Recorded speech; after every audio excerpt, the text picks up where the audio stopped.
დილა მშვიდობის ყველას 25 მაისს გილოცავთ, ჯერ მხოლოდ 25 მაისს. დღეს როცა 100 წლის წინ სულ რაღაც ერთი დღე გვაშორებდა დამოუკიდებლობას, 100 წლის წინ მსოფლიო რუკაზე გაჩნდა ქვეყანა, რომლის მაშინდელ ხელისუფლებაში მიუხედავად პოლიტიკურად სრულიად განსხვავებული და რადიკალური შეხედულებებისა არ აღმოჩნდა არც ერთი პოლიტიკური ძალა, რომელიც რუსეთის მხარეს გადავიდოდა. ყველა მათგანი საქართველოს დამოუკიდებლობის ერთგული დარჩა და 1918 წლის 26 მაისს თბილისში საქართველოს ეროვნულმა საბჭომ სახელმწიფოებრივი დამოუკიდებლობის აქტი მიიღო. საქართველოს დემოკრატიულმა რესპუბლიკამ, რომლის დამოუკიდებლობა ევროპის წამყვანმა ქვეყნებმა ცნეს, მოგვიანებით მათ შორის რუსეთმა, არასრული 3 წლის თავზე საბჭოთა რუსეთის მიერ განხორციელებული ოკუპაციის შემდეგ ეს დამოუკიდებლობა შეწყდა. საქართველოს დამოუკიდებლობის აღდგენა 70 წლის შემდეგ 1991 წლის 9 აპრილს შესწო. 1918-21 წლები ეს საქართველოს ისტორიის ამ 3 წლის გარშემო კიდევ მრავალი კითხვები და კითხვების დაისმევა და კვლევებით ჩატარდება, არქივებში დაცული ხელნაწერები ჯერ ბოლომდე შესწავლილი და წაკითხულიც კი არ არის. ზოგადად ჩვენი ქვეყნის ისტორიის მიმართ განსაკუთრებით ზედაპირული და უცნაური დამოკიდებულება გვაქვს, ჯერ ზღაპრების, მითების და არაფერს ვამბობთ და არ ვსჯელობთ იმ და ისეთ მნიშვნელოვან თარიღებზე თუ მოვლენებზე, რომელიც საქართველოს როგორც დამოუკიდებელი სახელმწიფოს საფუძველი გახდა. სლად და ბევრია მოსაყოლი საქართველოს პირველი დემოკრატიული რესპუბლიკის შესახებ, რომელსაც თავისი კონსტიტუცია ჰქონდა. მინდა გითხრათ, რომ სრულიად განსხვავებული პროგრესული, მათ შორის ჩემი აზრით, ეს ჩემი პირადი მოსაზრებაა, გაცილებით პროგრესული ვიდრე გვაქვს თუნდაც დღეს. არსებობდა და ფუნქციონირებდა ეროვნული საბჭო, სადაც კანონებს ქალბატონები წერდნენ და საქართველოს იყო გამორჩეული ბანოვანთა უფლებების არამხოლოდ დაცვის, არამედ რეალურად ლეგიტიმაციის და წინწამოწევის კუთხით, მათ შორის არჩევნების მიმართულებითაც. და მინდა გითხრათ, რომ იმდროინდელ ევროპულ რუკაზე საქართველოს ნამდვილად მოჩანდა როგორც ერთ-ერთი ყველაზე პროგრესული სახელმწიფო. ხვალ სახელმწიფოს მემკვიდრეები დამოუკიდებლობის 100 წელს ვიზეიმებთ იმ ქვეყანაში, სადაც მრავალ საუკუნეთა განმავლობაში არსებობდა როგორც დამოუკიდებელი და თავისუფალი სახელმწიფო. მე-18 საუკუნის დასასრულს ყოველი მტრიდან შევიწროებული საქართველოს თავისი ნებით უერთდება რუსეთს იმ პირობით, რომ რუსეთი ვალდებული იყო საქართველოს დაეცვა გარეშე მტრისგან. ესე ჩაიწერა დამოუკიდებლობის აქტში ისტორია საქართველოს შესახებ, რომლის მეხუთე დღის დღემდე ოკუპირებულია. ისტორიული მიმოხილვით თავს აღარ შეგაწყენთ, მხოლოდ დამდეგ დამოუკიდებლობის დღეს მოგილოცავთ, რომლის აღნიშვნას ყველანი და მთელი ქვეყანა შეუერთდებით. ბოლო წლებში დამკვიდრებული ტრადიცია სახალხო ზეიმისა 10 წელს დაირღვევა და საქართველოს რამდენიმე ქალაქში წვევამდელების ფიცის დადების ცერემონია ერთმანეთის პარალელურად შედგება. ცენტრი კვლავ დედაქალაქია, თბილისში 6 ქვეყნის პრეზიდენტს და ევროკომისიის პრეზიდენტს უმასპინძლებთ. პრეზიდენტის მოწვევით ლიტვის, ლატვიის, ფინეთის, პოლონეთის, სლოვაკეთის, სომხეთის პრეზიდენტები და ევროკომისიის პრეზიდენტი თავისუფლების მოედანზე წვევამდელების სამხედრო ფიცის დადებას დაესწრებიან. პარლამენტში კი მრგვალი მაგიდის მუშაობაში მონაწილეობას მიიღებენ თანამშრომლობა კეთილდღეობისთვის მომავალი 100 წლეულის სტრატეგიას ფარგლებში. მოკლედ, დიდი ამბები გველოდება წინ და ამ საზეიმო განწყობისთვის რამდენიმე საათით ან თუნდაც დღისთვის მოგვიწევს შევეგუოთ იმ რეალობასაც, რომ ავტოსატრანსპორტო მოძრაობა ქალაქში რამდენიმე მიმართულებით შეზღუდული იქნება დღესაც და ხვალაც და ყვანილი დღის წესრიგზე და დაგეგმილ ღონისძიებებზე ნინო ლონგურაშვილი უფრო დეტალურ ინფორმაციას მოგვაწვდის. მე კი ერთი რაც დაზუსტებით შემიძლია დღესვე გირჩიოთ არის ის, რომ შეეცადეთ დღესაც ნაკლებად იმოძრაოთ ავტომობილით, გადაადგილდით თქვენი ორით, ანუ ფეხით, ამ შემთხვევაში სხვას ნურაფერს ნუ გაიგებთ ამ ორში. ყველას წარმატებულ დღეს გისურვებთ, ნინი დილა მშვიდობის, შენც წარმატებულ დღეს და ეთერს გისურვებთ ველით შენგან განახლებულ ინფორმაციას რუსთაველის გამზირზე ჩასატარებელი ღონისძიებების შესახებ. აი 8 საათით შესრულდა. 8 საათით შესრულდა გიორგი დილამშვიდობისა და საკრებულოს საათმაც აი ამ წუთას თბილისის ზარი დარეკა. მე და ჩემი ოპერატორი ედგარ ყაზახაშვილი დილის რუსნახევრიდან თავისუფლების მოედანზე ვიმყოფებით. სწორედ აი იმ სცენაზე, იმ დამონტაჟებულ სცენაზე, სადაც ხვალ წვევამდელების ფიცის დადების საზეიმო ცერემონია უნდა გაიმართოს. ფიცის დადების ცერემონიას წელს საფრანგეთიდან და ლიტვიდან მოწვეული ორკესტრები გააფორმებენ. ასევე აღსანიშნავი არის ისიც და ასევე აღსანიშნავია ისიც, რომ ჰიმნს წელს საზეიმოდ საოპერო მომღერალი ნინო მაჩაიძე შეასრულებს საკუთარ ოპერის გუნდთან ერთად, რომელიც სპეციალურად ახალი ინტერპრეტაციით გაცოცხლდება ხვალ თავისუფლების მოედანზე. მე მინდა ჩემ ოპერატორს ვთხოვო გაჩვენოთ კადრი თუ რა ხდება ამ წუთას თავისუფლების მოედანზე. ამ ეტაპისთვის თავისუფლების მოედანზე დამონტაჟებული არის 6 ეკრანი, ასევე დამონტაჟებული არის სცენა თავისუფლების მოედანზე და ასევე მეორე სცენა, სადაც სავარაუდოდ ორკესტრი უნდა განთავსდეს.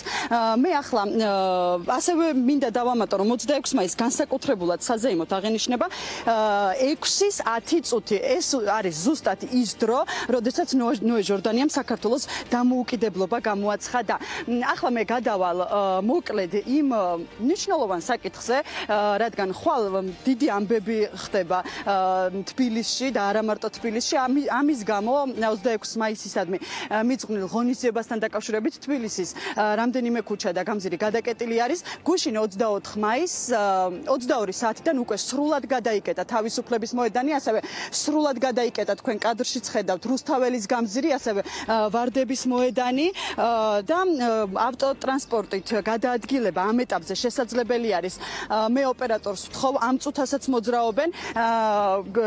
გამოსვლა შესაძლებელი არის ლესელიძის ქუჩიდან, ასევე დადიანის ქუჩიდან და კოტე-აფხაზის ქუჩიდან, თუმცა მძღოლებს მხოლოდ ერთი მიმართულებით პუშკინის ქუჩის მიმართულებით შეუძლიათ გადაადგილება, შემდეგ უკვე უნდა ჩავიდნენ კოლმეურნეობის მოედანზე. ასევე შეზღუდული არის მარჯვენა სანაპიროდან ამომავალი ბარათაშვილის პანდუსი, იქ უკვე კოლმეურნეობის დასაწყისში გზა გადაკეტილია და მხოლოდ ვახტანგ გორგასლის ქუჩის მიმართულებით უნდა გადაადგილდნენ და შეუძლიათ ასევე ავლაბრიდან ჩამომავლებს მხოლოდ იუსტიციის სახლის მიმართულებით გადაადგილდნენ.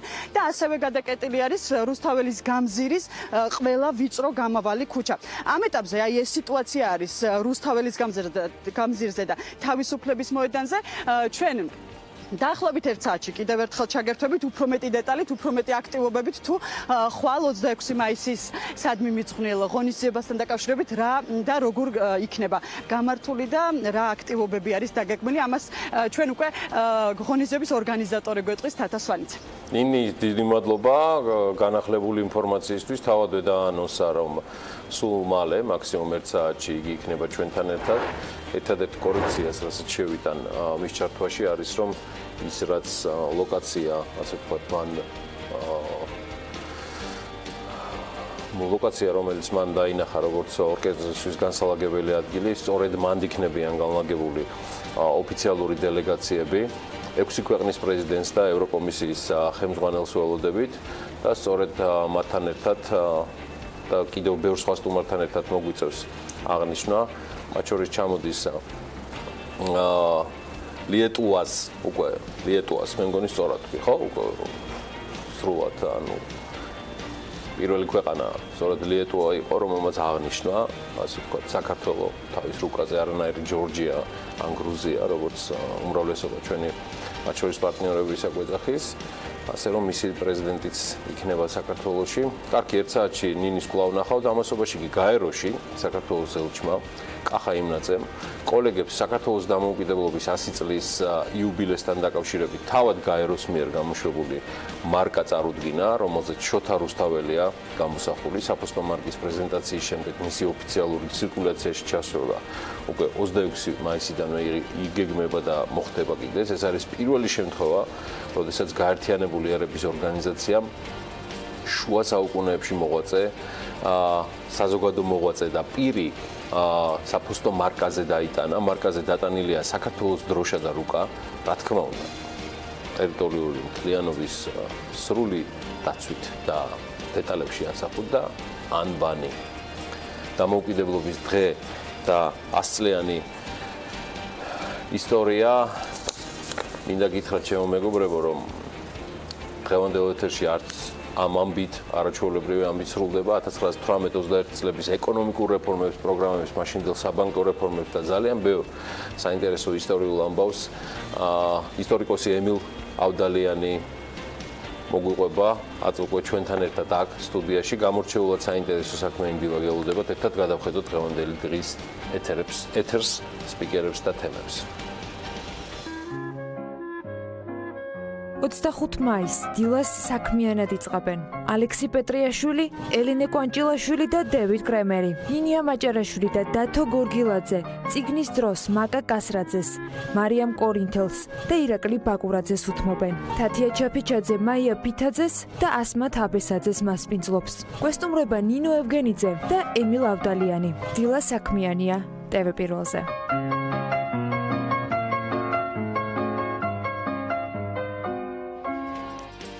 როგორც მივხვდით, არც დღევანდელობას და მიმდინარე საქმიან რუტინას ვივიწყებთ, მით უმეტეს საინტერესო ამბებიც გვაქვს, ასე რომ რჩებით ბიზნესამბების მეგაცენტრად.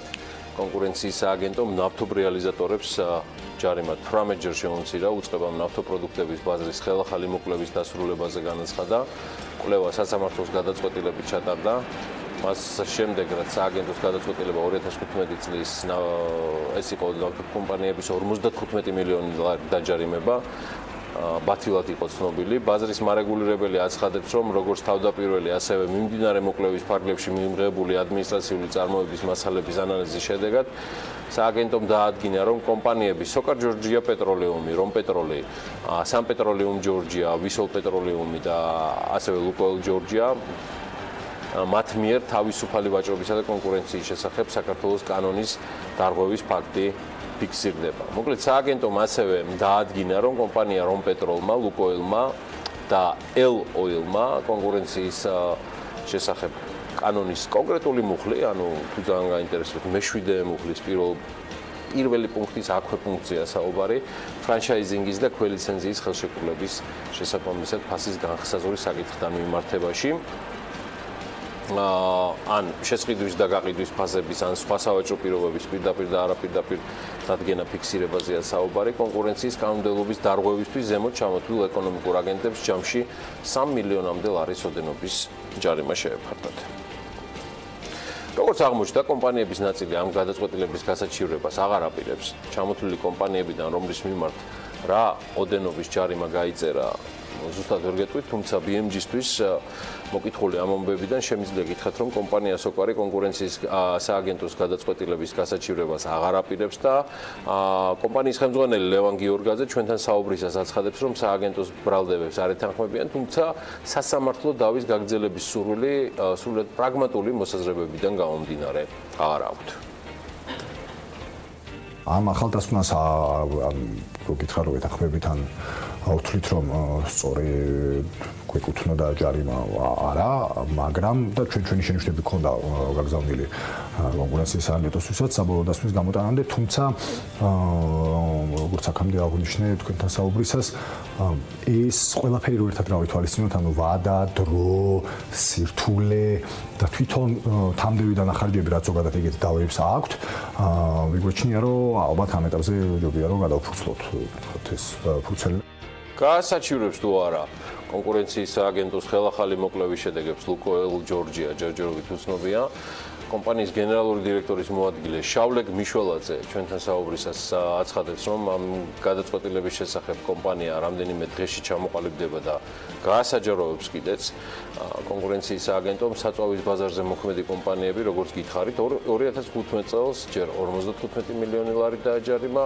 1100 გვერდიან დოკუმენტში მარეგულირებელი მიუთითებდა, რომ 2008-14 წლებში ბაზარზე ირღვეოდა კონკურენციის კანონი, ხდებოდა იმპორტისთვის ხელოვნური ბარიერების დაწესება, იზღუდებოდა წარმოება და წესდებოდა შეთანხმებული ფასი.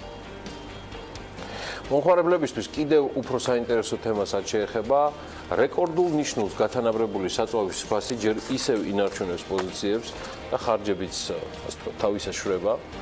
ყველაზე მეტად ეს ამბავი ცხადია ტაქსისტებს, ტაქსის მძღოლებს აწუხებთ, რომლებსაც წლის ბოლომდე რეგისტრაციის დეტალები ექნებათ გასავლელ მოსაგვარებელი, თუ რა თქმა უნდა თბილისში აპირებენ შრომას, წინააღმდეგ შემთხვევაში მათ ამ მომსახურების გაწევის უფლება აღარ ექნებათ და სერიოზული ჯარიმების დაემუქრებათ. ტაქსების სავალდებულო რეგულირებაზე თბილისის მთავრობამ წლის დასაწყისშივე განაცხადა და დღეს კი განმარტავენ, რომ რეგულირება ამ ეტაპზე მხოლოდ ერთჯერად რეგისტრაციას გულისხმობს, რისთვისაც ავტომანქანის მფლობელი, ვინც ტაქსით მომსახურებას ეწევა, გადაიხდის დაახლოებით 50 ლარს.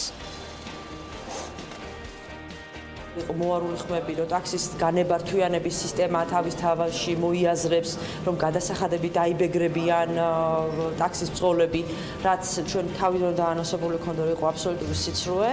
არანაირი ახალი გადასახადი, ყველა ის შეღავათიანი სარეჟიმო სისტემა, რაც მიკრობიზნესისთვის არის დღეს მოქმედი, შენარჩუნდება ტაქსის მძღოლებისთვის.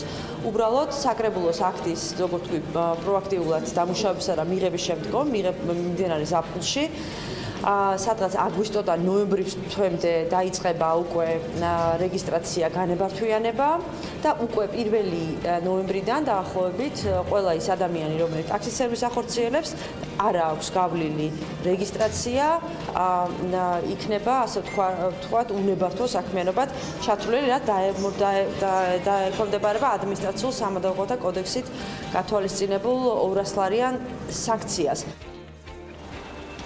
Მაია ბითაძის თვით ჰიბრიდული ავტომობილების მფლობელები გადაიხდიან 50%, ანუ სავარაუდოდ 25 ლარს, ხოლო ელექტრომობილების მძღოლებისთვის რეგისტრაცია იქნება უფასო. კახაკალაძის მოადგილის ინფორმაციით, თბილისში ტაქსების რეგისტრაცია ნებართვიანობის პროცესი აგვისტოდან ნოემბრამდე პერიოდში წარიმართება.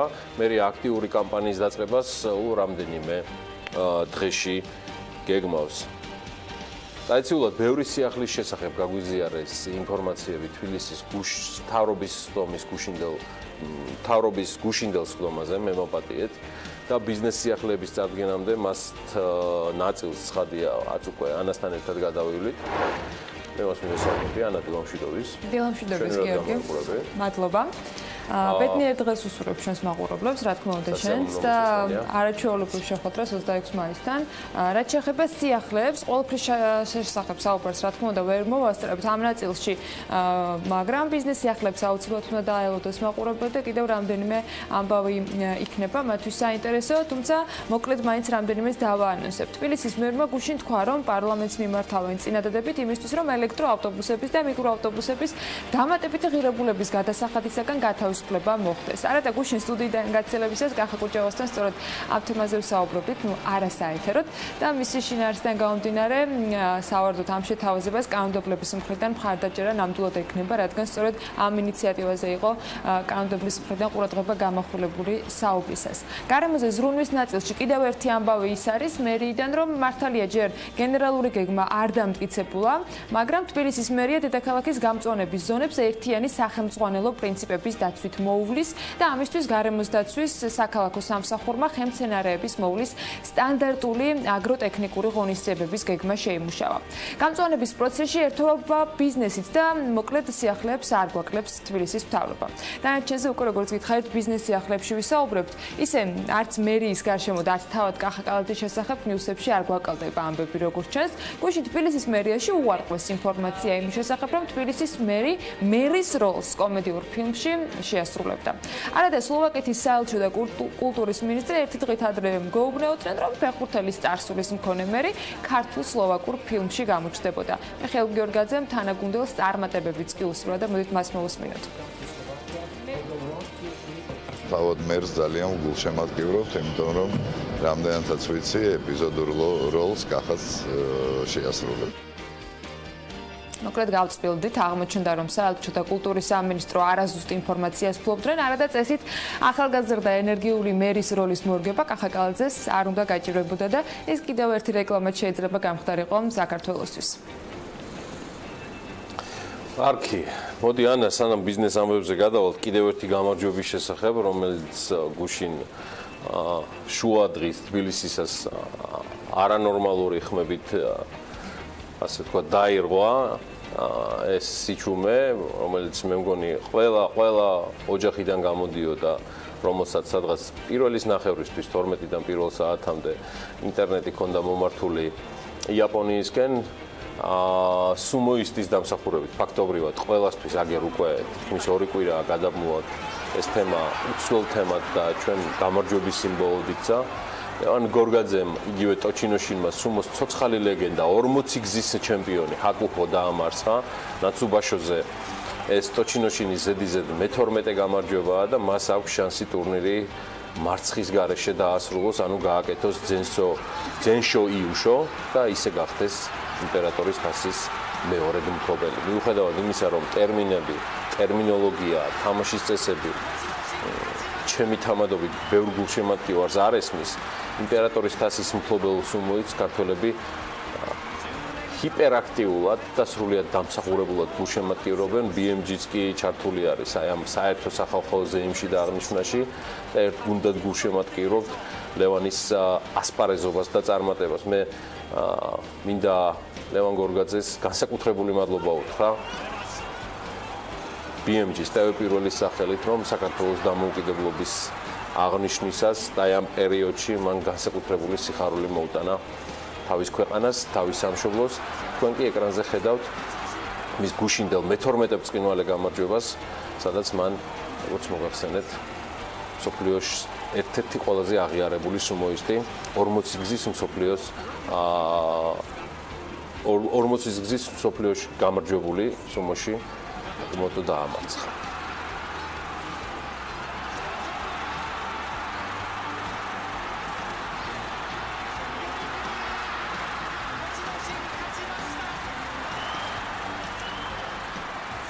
და შევბერეთ ბიზნესამბები საქართველოს მოლდოვას შორის შემოსავლებსა და კაპიტალზე ორმაგი დაბეგრის თავიდან ნაცილებისა და გადასახადების გადაუხდელობის აღკვეთის შესახებ კონვენცია ძალაში შევიდა და ამოქმედდა. ამასობაში გორის მუნიციპალიტეტის მერიას დისკრიმინაციული სატენდერო პირობების გამო უჩივიან და შეცვლასაც ითხოვენ. 2014-17 წლებში დევნილი სტატუსი საქართველოში 1222 ადამიანს ჩამოერთვა. არ არის ცოტა, მაგრამ არც არის ბევრი. ცეთი ამბავია, საკმაოდ საინტერესო და ბევრი. ეხლა კი უკვე მე მგონი დრო არის, რომ შემომიერთდეს ანა ლაპიაშვილი. კлау, მას დაპირებული ბევრი ამბები აქვს მოსაყოლი. ანა, კიდევ ანონსე საკმაოდ აქტიურად ჯერ კიდე გუშინ საღამოს დავით ჯალაღონიას საღამოს საქმის კურსის შემაჯამებელი ეთერიდან ჩვენ დღეს თბილისის მერის მოადგილე მაია ბიძადეს გვეყოლება. რა თქმა უნდა, ძალიან საინტერესო ამბები გველოდება. წინ კი ბიზნეს სიახლეების დრო არის და რამდენიმე ნამდვილად მნიშვნელოვანი ამბის შესახებ სულ რამდენიმე წუთში მოგეყვებით.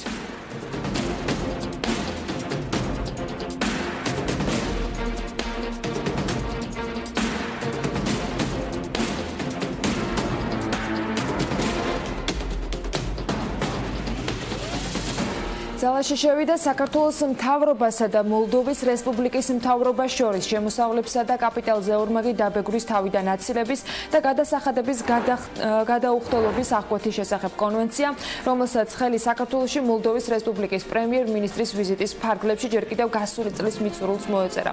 შემოსავლებსა და კაპიტალზე ორმაგი დაბეგრის თავიდან აცილების შესახებ კონვენციის მთავარი მიზანი ქვეყნებს შორის ეკონომიკური თანამშრომლობის გაფართოება და ინვესტიციების წახალისება, ასევე გადასახადების გადაუხდელობისაგან თავიდან არიდება, რაც მიიღწევა საგადასახადო მიზნებისათვის ინფორმაციის გაცვლის საერთაშორისო სტანდარტების დანერგვით. ამ დროისათვის ორმაგი დაბეგრის თავიდან აცილების და გადასახადების გადაუხდელობის აღკვეთის შესახებ შეთანხმება ძალაში საქართველოს 55 ქვეყანასთან აქვს. შეზღუდვების სააგენტოს დავების საბჭომ კი კომპანია მასტერ სპორტის მიერ თავდაცვის სამინისტროს წინააღმდეგ შეტანილი სარჩელი დააკმაყოფილა და უწყება სატენდერო პირობების შეცვლა დაავალა. საუბარია ტენდერზე, რომლითაც სამინისტროს ჯარისთვის 25,000 მაღალყელიანი ფეხსაცმელი უნდა შეეძინა. ჯამში 2,300,000 ლარის ღირებულების. კომპანია მასტერ სპორტს ამ ტენდერში მონაწილეობა ამერიკული ბრენდის ბელვილის წარმომადგენლის სტატუსით სურდა, თუმცა იმის გამო, რომ უწყება ფეხსაცმელს მხოლოდ პოლიურეთანის ძირით ითხოვდა, რეზინის გამოყენების უფლებას არ იძლეოდა, მასტერ სპორტმა ტენდერში მონაწილეობა ვერ მიიღო. კომპანია სეიბროადი გორის მუნიციპალიტეტის მერიას დისკრიმინაციული სატენდერო პირობების გამო უჩივის და მის შეცვლას მოითხოვს. საუბარია საგზაო სამუშაოებზე გამოცხადებულ ტენდერზე, რომლის პირობებითაც კონკრეტულად არის ჩამოთვლილი ის მანქანა დანადგარები, რომელიც სამუშაოებისთვისაა საჭირო. თანაც ამ ტექნიკის 50% კომპანიას აუცილებლად კერძო საკუთრებაში უნდა ჰქონდეს. სეიბროადი საკუთარ საერთაშორისოში აღნიშნავს, რომ გორის მუნიციპალიტეტის პოზიცია ლოგიკას მოკლებულია და ეჭვების საფუძველს ქმნის, რომ სატენდერო პირობები კონკრეტულ პირებზეა მორგებული. თუმცა ჩვენს ორგანიზაციას აქვს შესაბამისი გამოცდილება და შესრულებული აქვს სატენდერო ღირებულებაზე მეტი ღირებულების ობიექტი, რატომ უნდა გააჩნდეს საკუთრებაში მოთხოვნილი ტექნიკიდან 50%-ზე მეტი ტექნიკა, დაქირავებული ტექნიკით შესრულებას ახერხებს 2 მილიონზე მეტი ღირებულების სამუშაოებს და რატომ ვერ შეასრულებს წინამდებარე ობიექტს დაქირავებული ტექნიკით, ანუ რომელიც ორგანიზაციას საკუთრებაში ყავს ეს ტექნიკა, იმაზეა მორგებული ეს ტენდერი, ამბობენ სარჩელში კომპანიის წარმომადგენლები. დავების საბჭოში ეს სარჩელი უკვე შეტანილია, კომპანია თავის მხრივ მიიჩნევს, რომ ასეთი პირობა არაჯანსაღი კონკურენციის პირობებს ქმნის. სასტუმრო რედისონ ბლუ ივერიასთან კი გვირაბის და მიწისქვეშა ავტოსატრანსპორტო გასასვლელის სარეაბილიტაციო სამუშაოებით კვლავ არავინ დაინტერესებულა. სამუშაოების პროექტის შედგენაზე ტენდერი მეოთხედ გამოცხადდა, თუმცა ამ შემთხვევაში პირობები უკვე შეცვლილი იყო. კერძოდ მერიის მიერ 17 მაისს გამოცხადებული ტენდერი რედისონთან გვირაბის და მიწისქვეშა ავტოსატრანსპორტო გასასვლელის გარდა გმირთა მოედანზე მიწისქვეშა გზაგამტარის კვლევის და რეაბილიტაციის სამუშაო საპროექტო დოკუმენტაციის შედგენასაც გულისხმობს. ამ პირობების მიხედვით, რომელიც ტენდერში ამითითებული, წინადადებების მიღება 25 მაისს იწყება და ის 28 მაისს დაასრულდება. შესყიდვის სავარაუდო ღირებულება კი 250,000 ლარია. საქართველოს ღია მონაცემების ლაბორატორია 2014-17 წლებში დევნილი სტატუსის ჩამორთმევის და შეწყვეტის სტატისტიკას აქვეყნებს. მათი ინფორმაციით ამ პერიოდში სტატუსი ჯამში 1222 ადამიანს ჩამოერთვა, მათ შორის ყველაზე მეტს 625 დევნილს სტატუსი 2015 წელს ჩამოართვეს. ამავე წლებში გაცილებით მეტს 26752 ადამიანს სხვადასხვა მიზეზით სტატუსი შეუწყდა.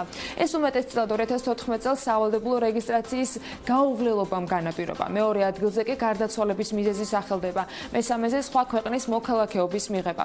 ღია მონაცემების ლაბორატორიის ინფორმაციით მომდევნო წლებში 5567 პირმა შეწყვეტილი სტატუსი აღიდგინა. ღია მონაცემების ლაბორატორიის ცნობითვე საქართველოში სულ 277,000 დევნილია რეგისტრირებული.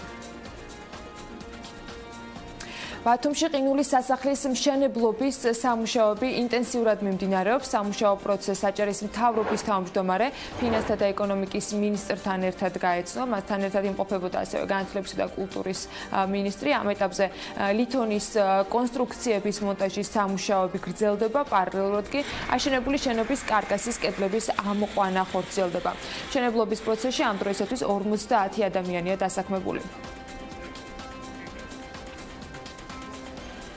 საჩხერეში, ჩიხისა და გორისას ადმინისტრაციულ ერთეულებში კი წყალმომარაგების სისტემის მშენებლობა მიმდინარეობს. სამუშაოს ევროპის საინვესტიციო ბანკის ფინანსური მხარდაჭერით მუნიციპალური განვითარების ფონდი ახორციელებს. პროექტის ღირებულება ჯამში 8 მილიონი ლარია. სამშენებლო პროცესს ინფრასტრუქტურის მინისტრი მაიაც ქიტიშვილი მოადგილეებთან ერთად სტუმრობდა. საჩხერეში ამ პროექტის ფარგლებში დაგეგმილია რეზერვუარების და სატუმბის სადგურის მშენებლობა, ასევე მოსახლეობის გამრიცხველიანება. ამ სოფლებს წყალი საერთოდ არ მიეწოდებოდათ.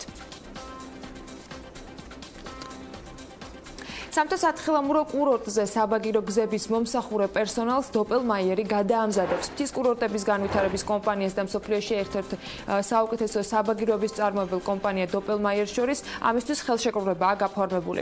ამ ხელშეკრულების მიხედვით კი საქართველოს სამთო-სათხილამურო კურორტების ბაკურიანის, გუდაურის, გოდერძის და ჰაწვალის საბაგირო გზებზე მომსახურე პერსონალის გადამზადებას, საბაგიროს უსაფრთხო მართვას და ექსპლუატაციას იღებენ ვალდებულებად. პროფესიული კვალიფიკაციის ამაღლების და მომსახურების ხარისხის გაუმჯობესების მიზნით კი 22 დღის განმავლობაში სასწავლო კურსს საქართველოს სამთო-სათხილამურო კურორტზე მომუშავე 87 ადამიანი გაივლის.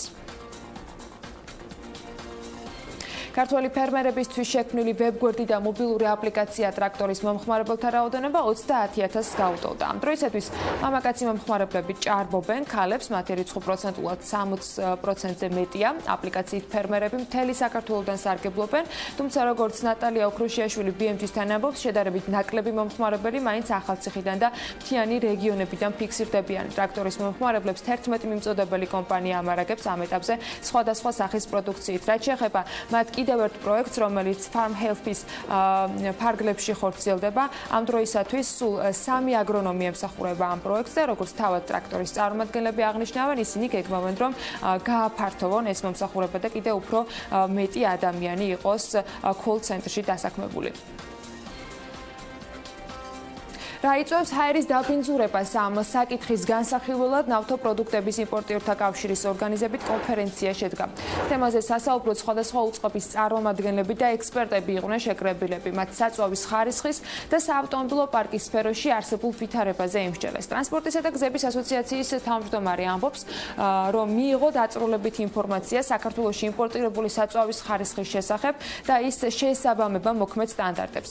მესხიშვილის მტკიცებით ჰაერის დაბინძურება მთავარი პრობლემა ტექნიკურად გაუმართავი და მოძველებული ავტომობილებია. ყველა კვლევა ადასტურებს, რომ ჩვენი მთავარი პრობლემა ტექნიკურად გაუმართავი ავტომობილები გახლავთ, რომელიც გარემოს აბინძურებენ და ამ დაბინძურების გამო მსოფლიო რეიტინგებში გარდაცვალებათა რაოდენობის მიხედვით ერთ-ერთი მოწინავეები ვართ, აღნიშნავს მესხიშვილი და მისი თქმით, სახელმწიფომ პირველ რიგში უნდა შექმნას მექანიზმი და სტრუქტურა, რომელიც ახალი ავტომობილების შეძენას წაახალისებს.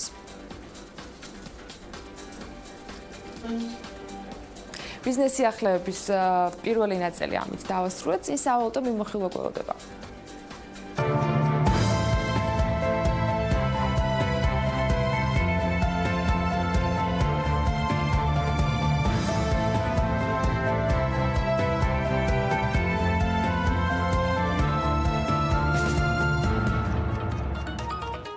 გუშინ გამყარდა დოლარი, შედარებით ლართან მიმართებაში ერთდროულად 2 თეთრით არ არის საჭირო ამაზე ზედმეტი ვიშვიში, ზოგჯერ გამყარდება, ზოგჯერ გაუფასურდება. თინეიჯერია, ანცია და გავლა გამოვლაც უნდა ხოლმე პერიოდულად.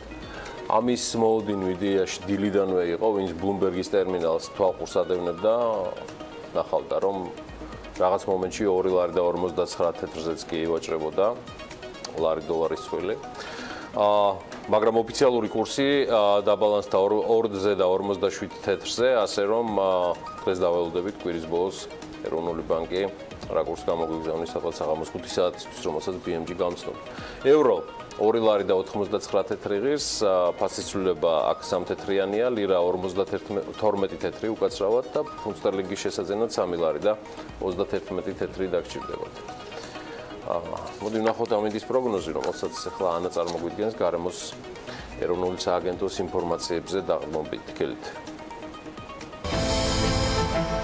ამინდის პროგნოზის სპონსორია SEU Development-ი. ცხება და ზაფხულის ტემპერატურული მაჩვენებლებით კიდევ უფრო აქტიურდება. გარემოს ეროვნული სააგენტო კი გვატყობინებს, რომ ამინდი დღეს განპირობებული იქნება შავი ზღვის ჩრდილო-დასავლეთიდან მოქმედი შედარებით ცივი ჰაერის მასების და სამხრეთიდან გავრცელებული თბილი ჰაერის მასების ურთიერთქმედებით. მოსალოდნელია შესაბამისად დრო გამოშვებით ღრუბლიანობის მომატებაც დღის მეორე ნახევრიდან ზოგან ხანმოკლეწვიმა და თან ელჭიქის ფონზე აღმოსავლეთ საქართველოში კი სეტყვას. დასავლეთის მიმართულების ქარი იქრულებს უმეტეს შემთხვევაში. სოხუმში 25 გრადუსი იქნება, ბათუმში დღის მეორე ნახევარში იწვიმებს ელჭიქის ფონზე და აქაც 25 გრადუსი დაფიქსირდება, ქობულეთშიც 25 გრადუსი და საღამოს წვიმა მოსალოდნელი. ფოთში დღე უნალექოთ ჩაევის და აქაც მაქსიმალური ტემპერატურა 25 გრადუსია ნავარაუდავი, ქუთაისში 31 გრადუსამდე გათბება ჰაერი, თუმცა საღამოს იწვიმებს. ზუგდიდში 30 გრადუსი იქნება, ოზურგეთშიც ანალოგიურად 30 გრადუსი, ონში 28 გრადუსს მიაღწევს მაქსიმალური ტემპერატურა, გორში ჰაერი 30 გრადუსამდე გათბება, ცხინვალში 29 გრადუსი დაფიქსირდება და მარნეულში 32. რუსთავში დღის განმავლობაში მაქსიმალური ტემპერატურა 33 გრადუსია ნავარაუდავი, ახალციხეში საღამოს შესაძლოა იყოს მცირე წვიმა და მაქსიმალური ტემპერატურა 27 გრადუსი იქნება, ბორჯომში 27 გრადუსი ელოდებიან ასევე, თუმცა უნალექოთ ჩაევლის დღე ბაკურიანში იწვიმებს საღამოსკენ და 22 გრადუსი იქნება მაქსიმალური ტემპერატურა. ახალქალაქში დღის მეორე ნახევრიდან ხანმოკლე წვიმას ელჭექით ელოდებიან და 20 გრადუსს, სტეფანწმინდაში ასევე დღის მეორე ნახევარში მცირე წვიმა იქნება ელჭექის ფონზე და მხოლოდ 19 გრადუსი, თელავში საღამოს იწვიმებს და დღის განმავლობაში ტემპერატურა მაქსიმუმ 30 გრადუსი დაფიქსირდება, თბილისში ცხება, თანდათან კიდევ უფრო მეტად. დრო გამოშვებით ღრუბლიანობა მართალია მოიმატებს და დღის მეორე ნახევარში იწვევს კიდეც, მაგრამ მაქსიმალური ტემპერატურული მაჩვენებელი 33 გრადუსს მიაღწევს. წვიმა იქნება ხანმოკლე და ელჭექით ანა. ძალიან მცირე ხნით. კარგი. გელით წამყვანების ძირითად ლოკაციაზე მადლობა. ამასობაში კი ნიუ-იორკის რაიონულმა სასამართლომ შეერთებული შტატების პრეზიდენტს დონალდ ტრამპს ტვიტერზე მომხმარებლების დაბლოკვა აუძალა. ბუკა პეტრიაშვილის პოსტმა კი არა და ბლოგმა უწია ავე ტვიტერზე. გადაიკითხეთ Forbes-ში არაჩვეულებრივი ახლობით 3 კვირის წინანდელი პოსტი, ბლოგ პოსტი უფრო სწორად. მოკლედ რა თქვა მოსამართლემ? პრეზიდენტის ტვიტერი საზოგადოებრივი პლატფორმაა და მიუღებელი მოსაზრებების გამო მოქალაქეებისთვის იქცომის უფლების შეზღუდვა პირველ შესწორებას ეწინააღმდეგება. მოსამართლეს ტრამპისთვის დაბლოკვა პირდაპირ არ აუძალავს. მისი თქმით, პრეზიდენტისთვის საკმარისი უნდა იყოს იმის მინიშნება, რომ მისი ქმედება არც მეტი არც ნაკლები კვალიფიკაცია ნახეთ არაკონსტიტუციურია. შეერთებული შტატების პრეზიდენტის წინააღმდეგ სარჩელი ტვიტერის 7-მა მომხმარებელმა შეიტანეს, მათი თქმით ისინი პრეზიდენტის ტვიტზე მოსაზრებების გამოთქმის გამო დაბლოკეს. ეს არ არის ყველაფერი. ძალიან საინტერესო ამბები გველის ხორციელ ბუკა პეტრიაშვილს, ელენე კვანჭილაშვილთან და დევიდ კრემერთან ერთად სულ რამდენიმე წუთში მცირედი სარეკლამო პაუზის შემდეგ იხილავს. მეტი შემოსავალი ტევებიროს და BMG-ს. 25 მაისს დილას საქმიანად იწყებენ ალექსი პეტრიაშვილი, ელენე კვანჭილაშვილი და დევიდ კრემერი. ინია მაჭარაშვილი და დათო გორგილაძე, წიგნის დროს მაკა კასრაძეს, მარიამ კორინთელს და ირაკლი ბაკურაძეს უთმობენ. თათია ჩაფიჩაძე მაია ფითაძეს და ასმათ აბესაძეს მასპინძლობს. გვესტუმრება ნინო ევგენიძე და ემილ ავდალიანი. დილა საქმიანია TV პირველზე.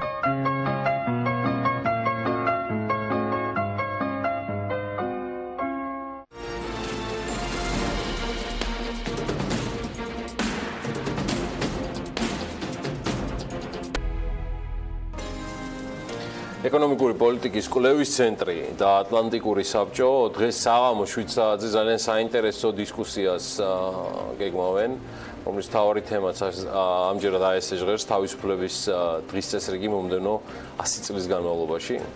თავისუფლება, ეკონომიკა და პოლიტიკაც ამ შემთხვევაში სრულად ჯადოსნური სიტყვებია, რომლებიც BMG-ს გუნდისთვის არათუ საინტერესოა, ეს ჩვენი ყოველდღიურობაა, ჩვენი ღირებულებების, ჩვენი წამსის ნაწილია, მით უმეტეს რომ საქართველოში სტუმრად გვყავს ქვეყნის და ჩვენი ძალიან დიდი მეგობარი ფლორიდის საერთაშორისო უნივერსიტეტის უფროსი ანალიტიკოსი დევიდ კრემერისთვის დილა, რა თქმა უნდა, საქმიანად დაიწყება და ვინ თუ არა ალექსი პეტრიაშვილი, ამჯერად უკვე ელენე კვანჭილაშვილთან ერთად იქნებიან მისი მასპინძლები, თუმცა სანამ თავად ნინო ევგენიძეს უმასპინძლებთ, PPRC-ის ხელმძღვანელს კვადროვეთ ცოტა, ნინოც შემოგვიერთება სულ მალე, ელენე კვანჭილაშვილთან ერთად ამაზე ოდნავ მოგვიანებით დაახლოებით საათ ნახევარში. ამ შემთხვევაში კი სატელევიზიო ალავერტს ჯერჯერობით გადავდივარ ბუკა პეტრიაშვილთან, ბუკა დილამშვიდობის. დილამშვიდობის. ძალიან საინტერესო სტუმარი გყავს დღესაც და მე მგონი იმ შენი სოციალურ ქსელში და ანონსებისას არ იყოს ახთა ჩემი ჩინური წყევლა ამ კვირაში და არ გვეყო ნამდვილად ეთერი და იმდენი რამ არის სალაპარაკო, თან დევიდი ჩამოგვივიდა. დილამშვიდობის გიორგი, ანა, მივესალმები ტელემაყურებელს. David, good morning. Let me welcome you. I'm really we are really honored to really ძალიან დიდი პატივია ჩვენთვის, რომ გვეწვიეთ სტუმრად. Getting a tradition. ეს ერთგვარ ტრადიციად იქცა. Month and a half that every important event is taking its start here. ყოველი მნიშვნელოვანი ღონისძიება სათავეს იღებს აქ BMG-ში. Best speakers და საუკეთესო სპიკერები და საქართველოს მეგობრები, რომლებიც ჩვენს ქვეყანაში ჩამოდიან, იწყებენ საკუთარ ბიზნეს დილას. საკუთარ განრიგს აქ ბიზნეს მედიაში. A few words to the presentation of David Kramer, who is David Kramer's ორიენტაციაზეც მინდა წარსადგენად მინდა რამდენიმე სიტყვა ვთქვა, რომელიც ადამიანთა უფლებისა და დემოკრატიის მიმართულებით არის ანალიტიკოსი, ძალიან კარგი მეგობარი საქართველოსი, რომელიც ჩართული იყო ძალიან ბევრ მნიშვნელოვან მოვლენებში, რომელიც დაკავშირებულია ქართულ ამერიკულ ტრანსატლანტიკურ თანამშრომლობასთან და მისი დახმარება იყო საკმაოდ მნიშვნელოვანი საქართველოს ევროატლანტიკური ინტეგრაციის დაწინაურების მიმართულებით. დილამშვიდობისა კიდევ ერთხელ კეთილი იყოს თქვენი მობრძანება საქართველოში, საქართველო ხვალ აღნიშნავს დამოუკიდებლობის 100 წლის თავს. You have mentioned that today is different. თქვენ არაერთხელ აღნიშნეთ, რომ დღეს საქართველო არის განსხვავებული, ვიდრე ის იყო 100 წლის წინ. არის ბევრად უფრო ძლიერი, ყავს ბევრად უფრო მეტი მეგობარი, მაგალითად ამერიკის შეერთებული შტატები. თქვენ ქონდათ შესანიშნავი განხილვა შემდეგი 100 წლის შესახებ თქვენს ღონისძიებაზე. მე არ მინდა რომ ყველა თქვა დეტალი დავასახელოთ, მაგრამ მოკლევადიან პერსპექტივაში 3-დან 5 წლამდე შეგიძლიათ თუ არა გითხრათ 3 მთავარი საკითხი, რომელიც უნდა იყოს საქართველოს დღის განრიგში, საქართველოს მთავრობის დღის განრიგში, როგორც შიდა, ასევე საგარეო პოლიტიკის მიმართულებით. მადლობ, დიდი მადლობა მოწვევისათვის, ჩემთვის პატივია აკოფნა. გილოცავთ გადაცემას და თქვენი გადაცემის ამოწყებას, ასევე მინდა მივესალმო მაყურებლებს სამწუხაროდ მე არ ვიცი ქართული ენა. შესაძლოა შემდეგ ჯერზე ვისაუბრო ქართულად. ძალიან მიხარია რომ დავბრუნდი. ეს არის ქვეყანა, რომელსაც ძალიან დავუახლოვდი და ვცდილობ ჩამოვიდე საქართველოში ძალიან ხშირად.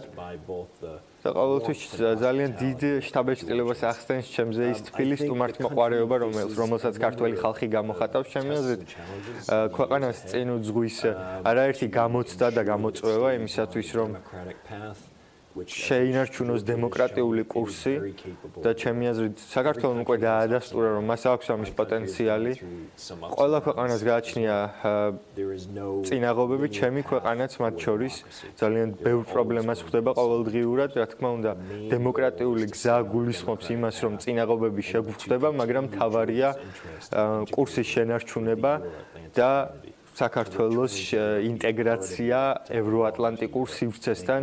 საქართველოს უნდა დაუბრუნდეს ევროპას და სწორედ ეს არის მთავარი გამოწვევა. ესაა გამოწვევა როგორც საქართველოსთვის, ასევე გამოწვევა ამერიკის შეერთებული შტატებისთვის და სხვა ქვეყნებისთვის ევროპაში, ვინაიდან და რადგანაც ეს არის ორმხრივი ურთიერთობის გზა. საქართველოს უნდა ესწრაფოდეს ევროატლანტიკური საზოგადოების წევრობას და ჩვენ უნდა დაუჭიროთ ამ მისწრაფებას მხარი.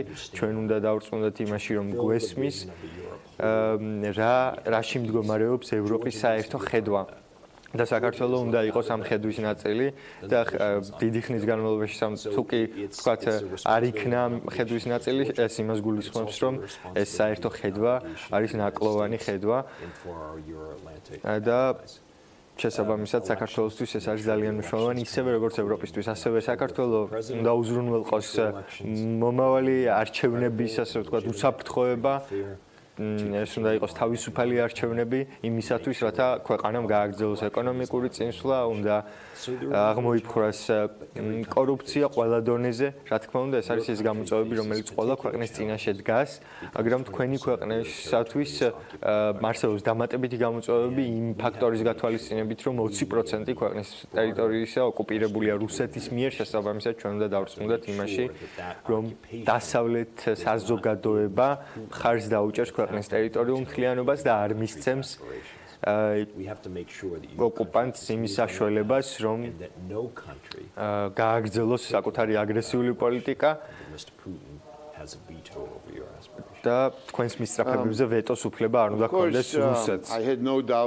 მე ეჭვიც არ მეპარებოდა, რომ სამი მთავარი გამოწვევიდან და პრიორიტეტიდან ერთ-ერთი იქნებოდა Putin's regime. Putins რეჟიმის გაკონტროლება, ასე ვთქვათ, და მისი ნეგატიური ეფექტების თავიდან არიდება. საქართველოსთვის ეს არის ძალიან მნიშვნელოვანი საკითხი. მე წავიგებთ ძალიან საინტერესო წიგნს, რომელიც არის ძალიან სასარგებლო.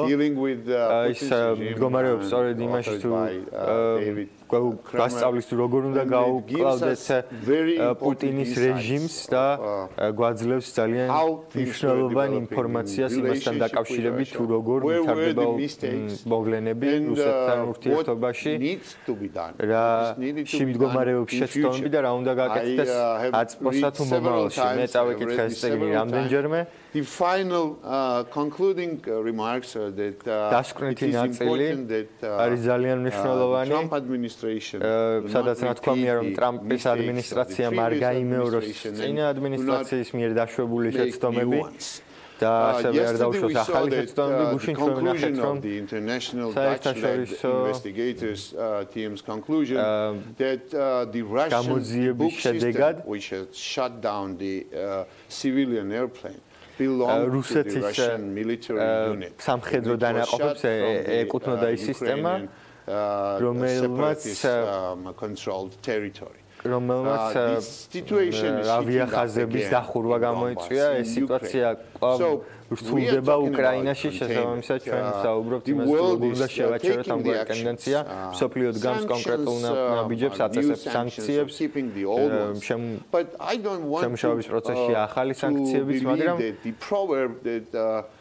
dog is barking and the caravan მე არ მინდა დავიჯერო გამოთქმა ძაღლი ყებს და ქარავანი მიდის არ მინდა რომ ეს იყოს რეალობა ეს ითვალისწინებს თუ არა ადმინისტრაცია თქვენს რეკომენდაციებს იმ სტრატეგიას რომელიც შემუშავებულია ამ წიგნში და დემოკრატიული სამყარო არის თუ არა რეალურად ეფექტური პუტინის რეჟიმის წინააღმდეგ. დიდი მადლობა წიგნის წარდგენისთვის, ეს არის უფასო წიგნი. თქვენ შეგიძლიათ იღოთ ეს წიგნი, ის დაინტერესებულია ნინო ევგენიძეს ძალიან დიდი მადლობა იმისთვის რომ გადათარგმნა ეს წიგნი ქართულად და გამოაქვეყნა. გასულ დეკემბერს best promoter წარდგენა ეს არის ჩვენი ძალიან ახლო მეგობარი. მე ვფიქრობ რომ ადმინისტრაციის პოლიტიკა და პოლიტიკები ზოგადად მიდგომები დიდწილად არის კარგი. ჩვენ ვნახეთ ისეთი სარაკეტო თავდაცვის პროგრამა, რომელიც სარაკეტო პროგრამის წარდგენა, რომელიც უკრაინასა და საქართველოს თავდაცვაში ეხმარება. 23 იანვარს ადმინისტრაცია აპირებდა ერთი პერიოდი, რომ შეემცირებინა სანქციები, მაგრამ ეს არ მოხდა, ამის მაგივრად გაიზარდა სანქციები რუსეთზე.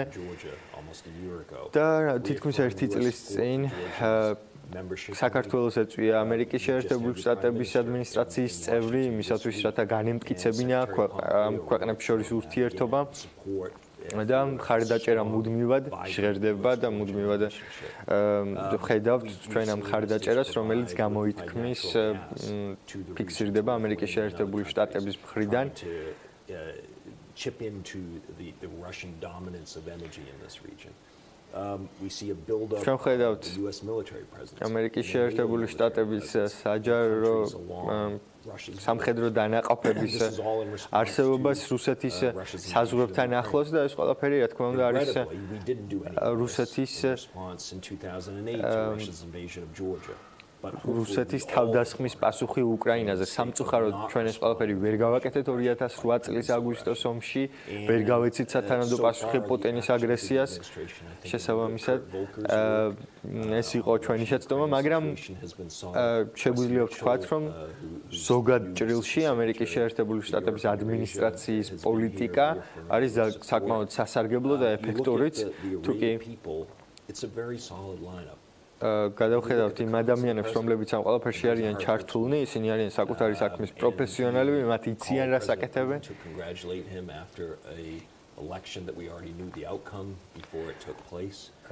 ჩვენ უკვე ვიცით, რომ არჩევნებში პუტინი მუდამ მიმარჯვებს, ეს შედეგები ცნობილია მანამ, სანამ არჩევნები ჩატარდება.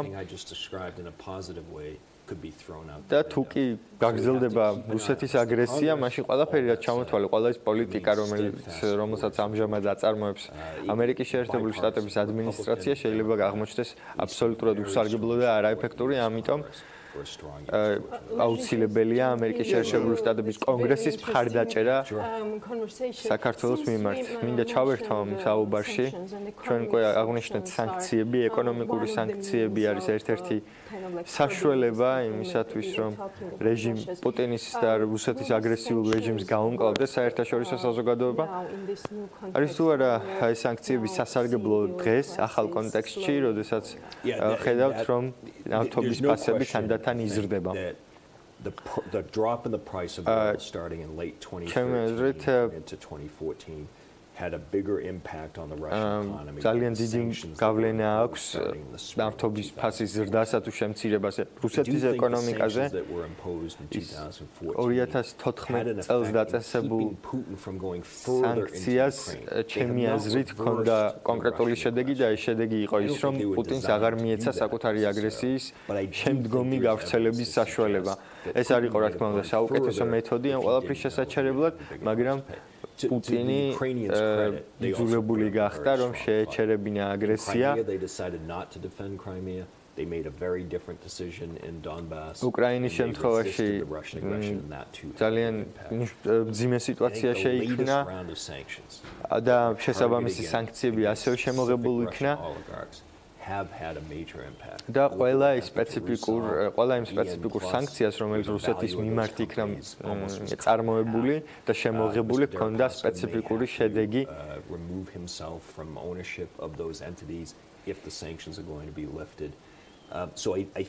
მე ვფიქრობ, რომ ჩვენ ვიპოვეთ ძიების ხანგრძლივი პროცესის შემდეგ ის მეთოდი, რომელიც ის საშუალება, რომელიც ჩემი აზრით ამ რეჟიმზე ახდენს მნიშვნელოვან გავლენას. მე არ ვსაუბრობ რეჟიმის ცვლილებაზე, მე არ ვსაუბრობ რეჟიმის დასასრულზე, რადგან ეს ჩემი აზრით აღარ შედის ევროპისა და ამერიკის შეერთებული შტატების კონტროლში და ძალაში.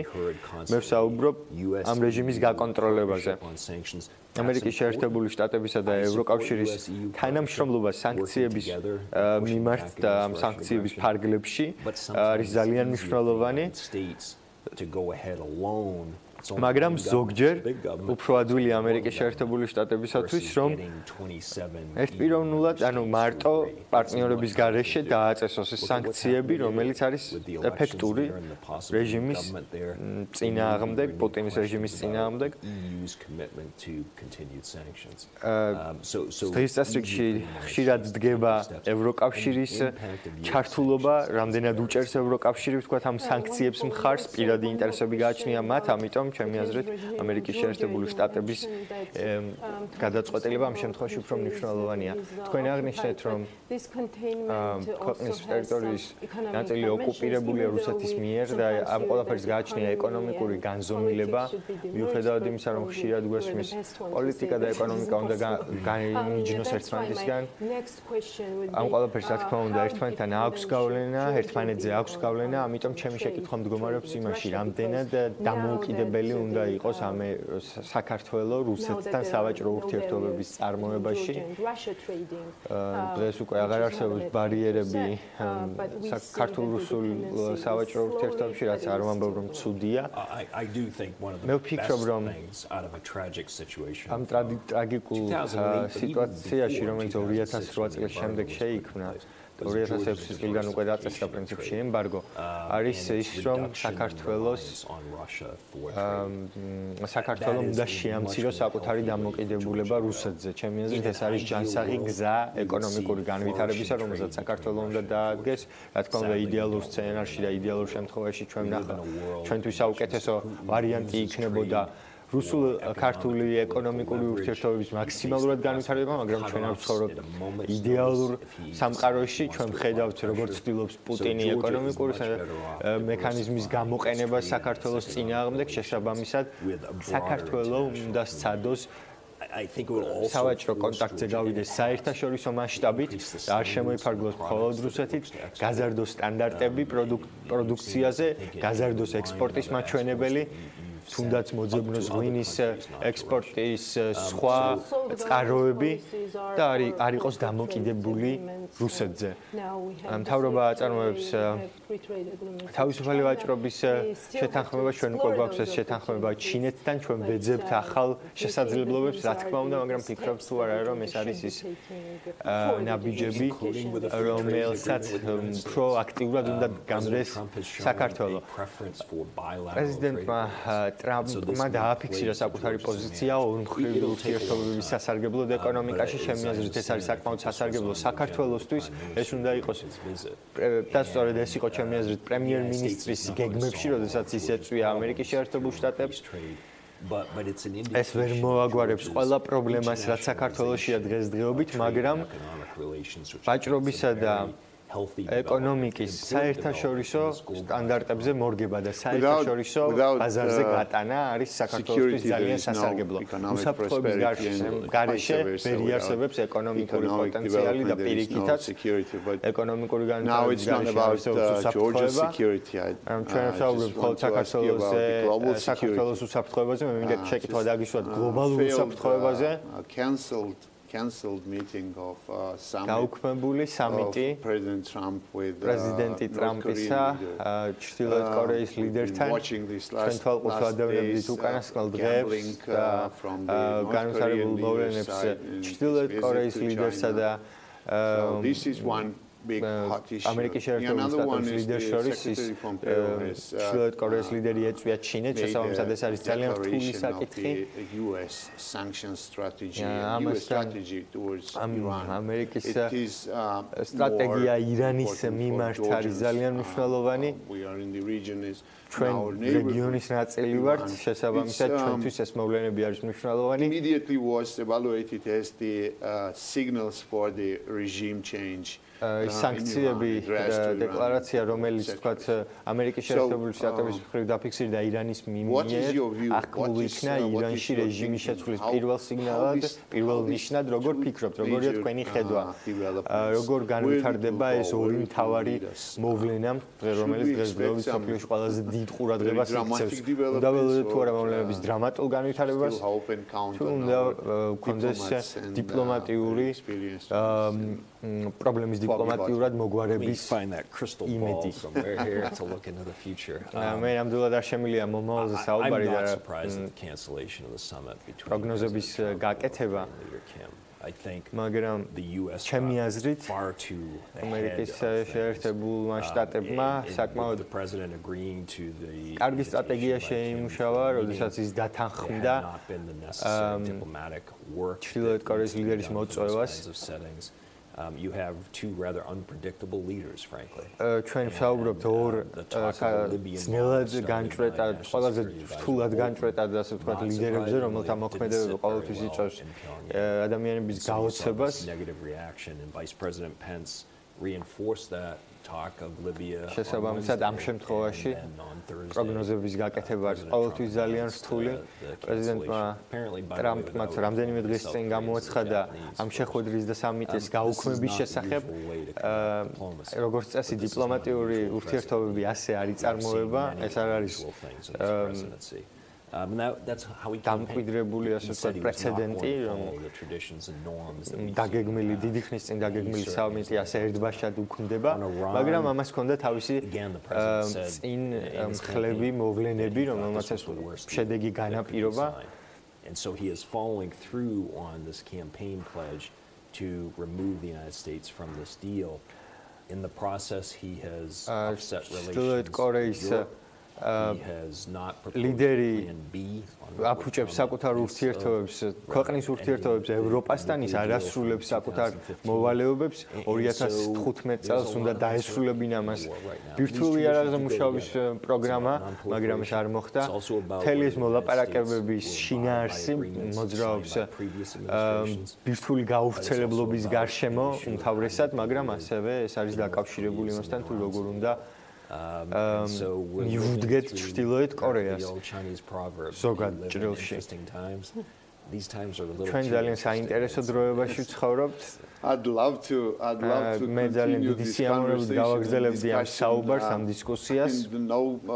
time will be enough for our very დიდი დრო დაგჭირდებოდა ამისთვის, მაგრამ მე მაქვს დროის ლიმიტი. to listen to you later this evening. შესაძლებლობა რომ საღამოს დღეს საღამოს მოგისმინოთ. Thank you very much.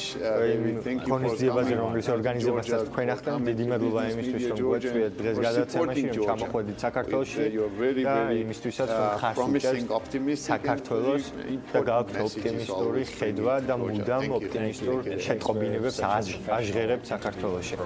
დიდი მადლობა თქვენი პროფესიონალიზმისათვის. მე სწავლის პროცესში ვარ. He's not just learning.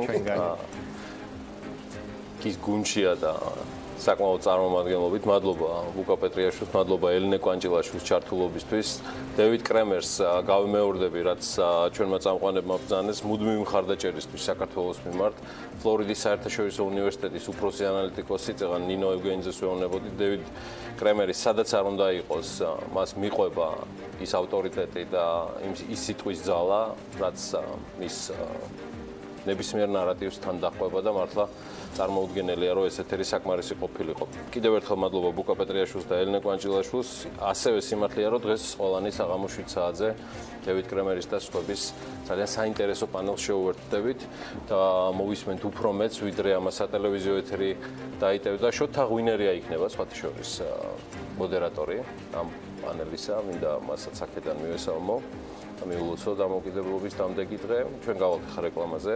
რამდენიმე შევაწყვეტთ დევიდ კრემერს ავტოგრაფებზე მისი წიგნისა, რომელიც უკვე ჩვენ სოციალურ ქსელში არის და ამერ ბატონო, კიდევ ერთხელ ვისაც არ აგებთ. რეკლამის შემდეგ დაგიბრუნდებით.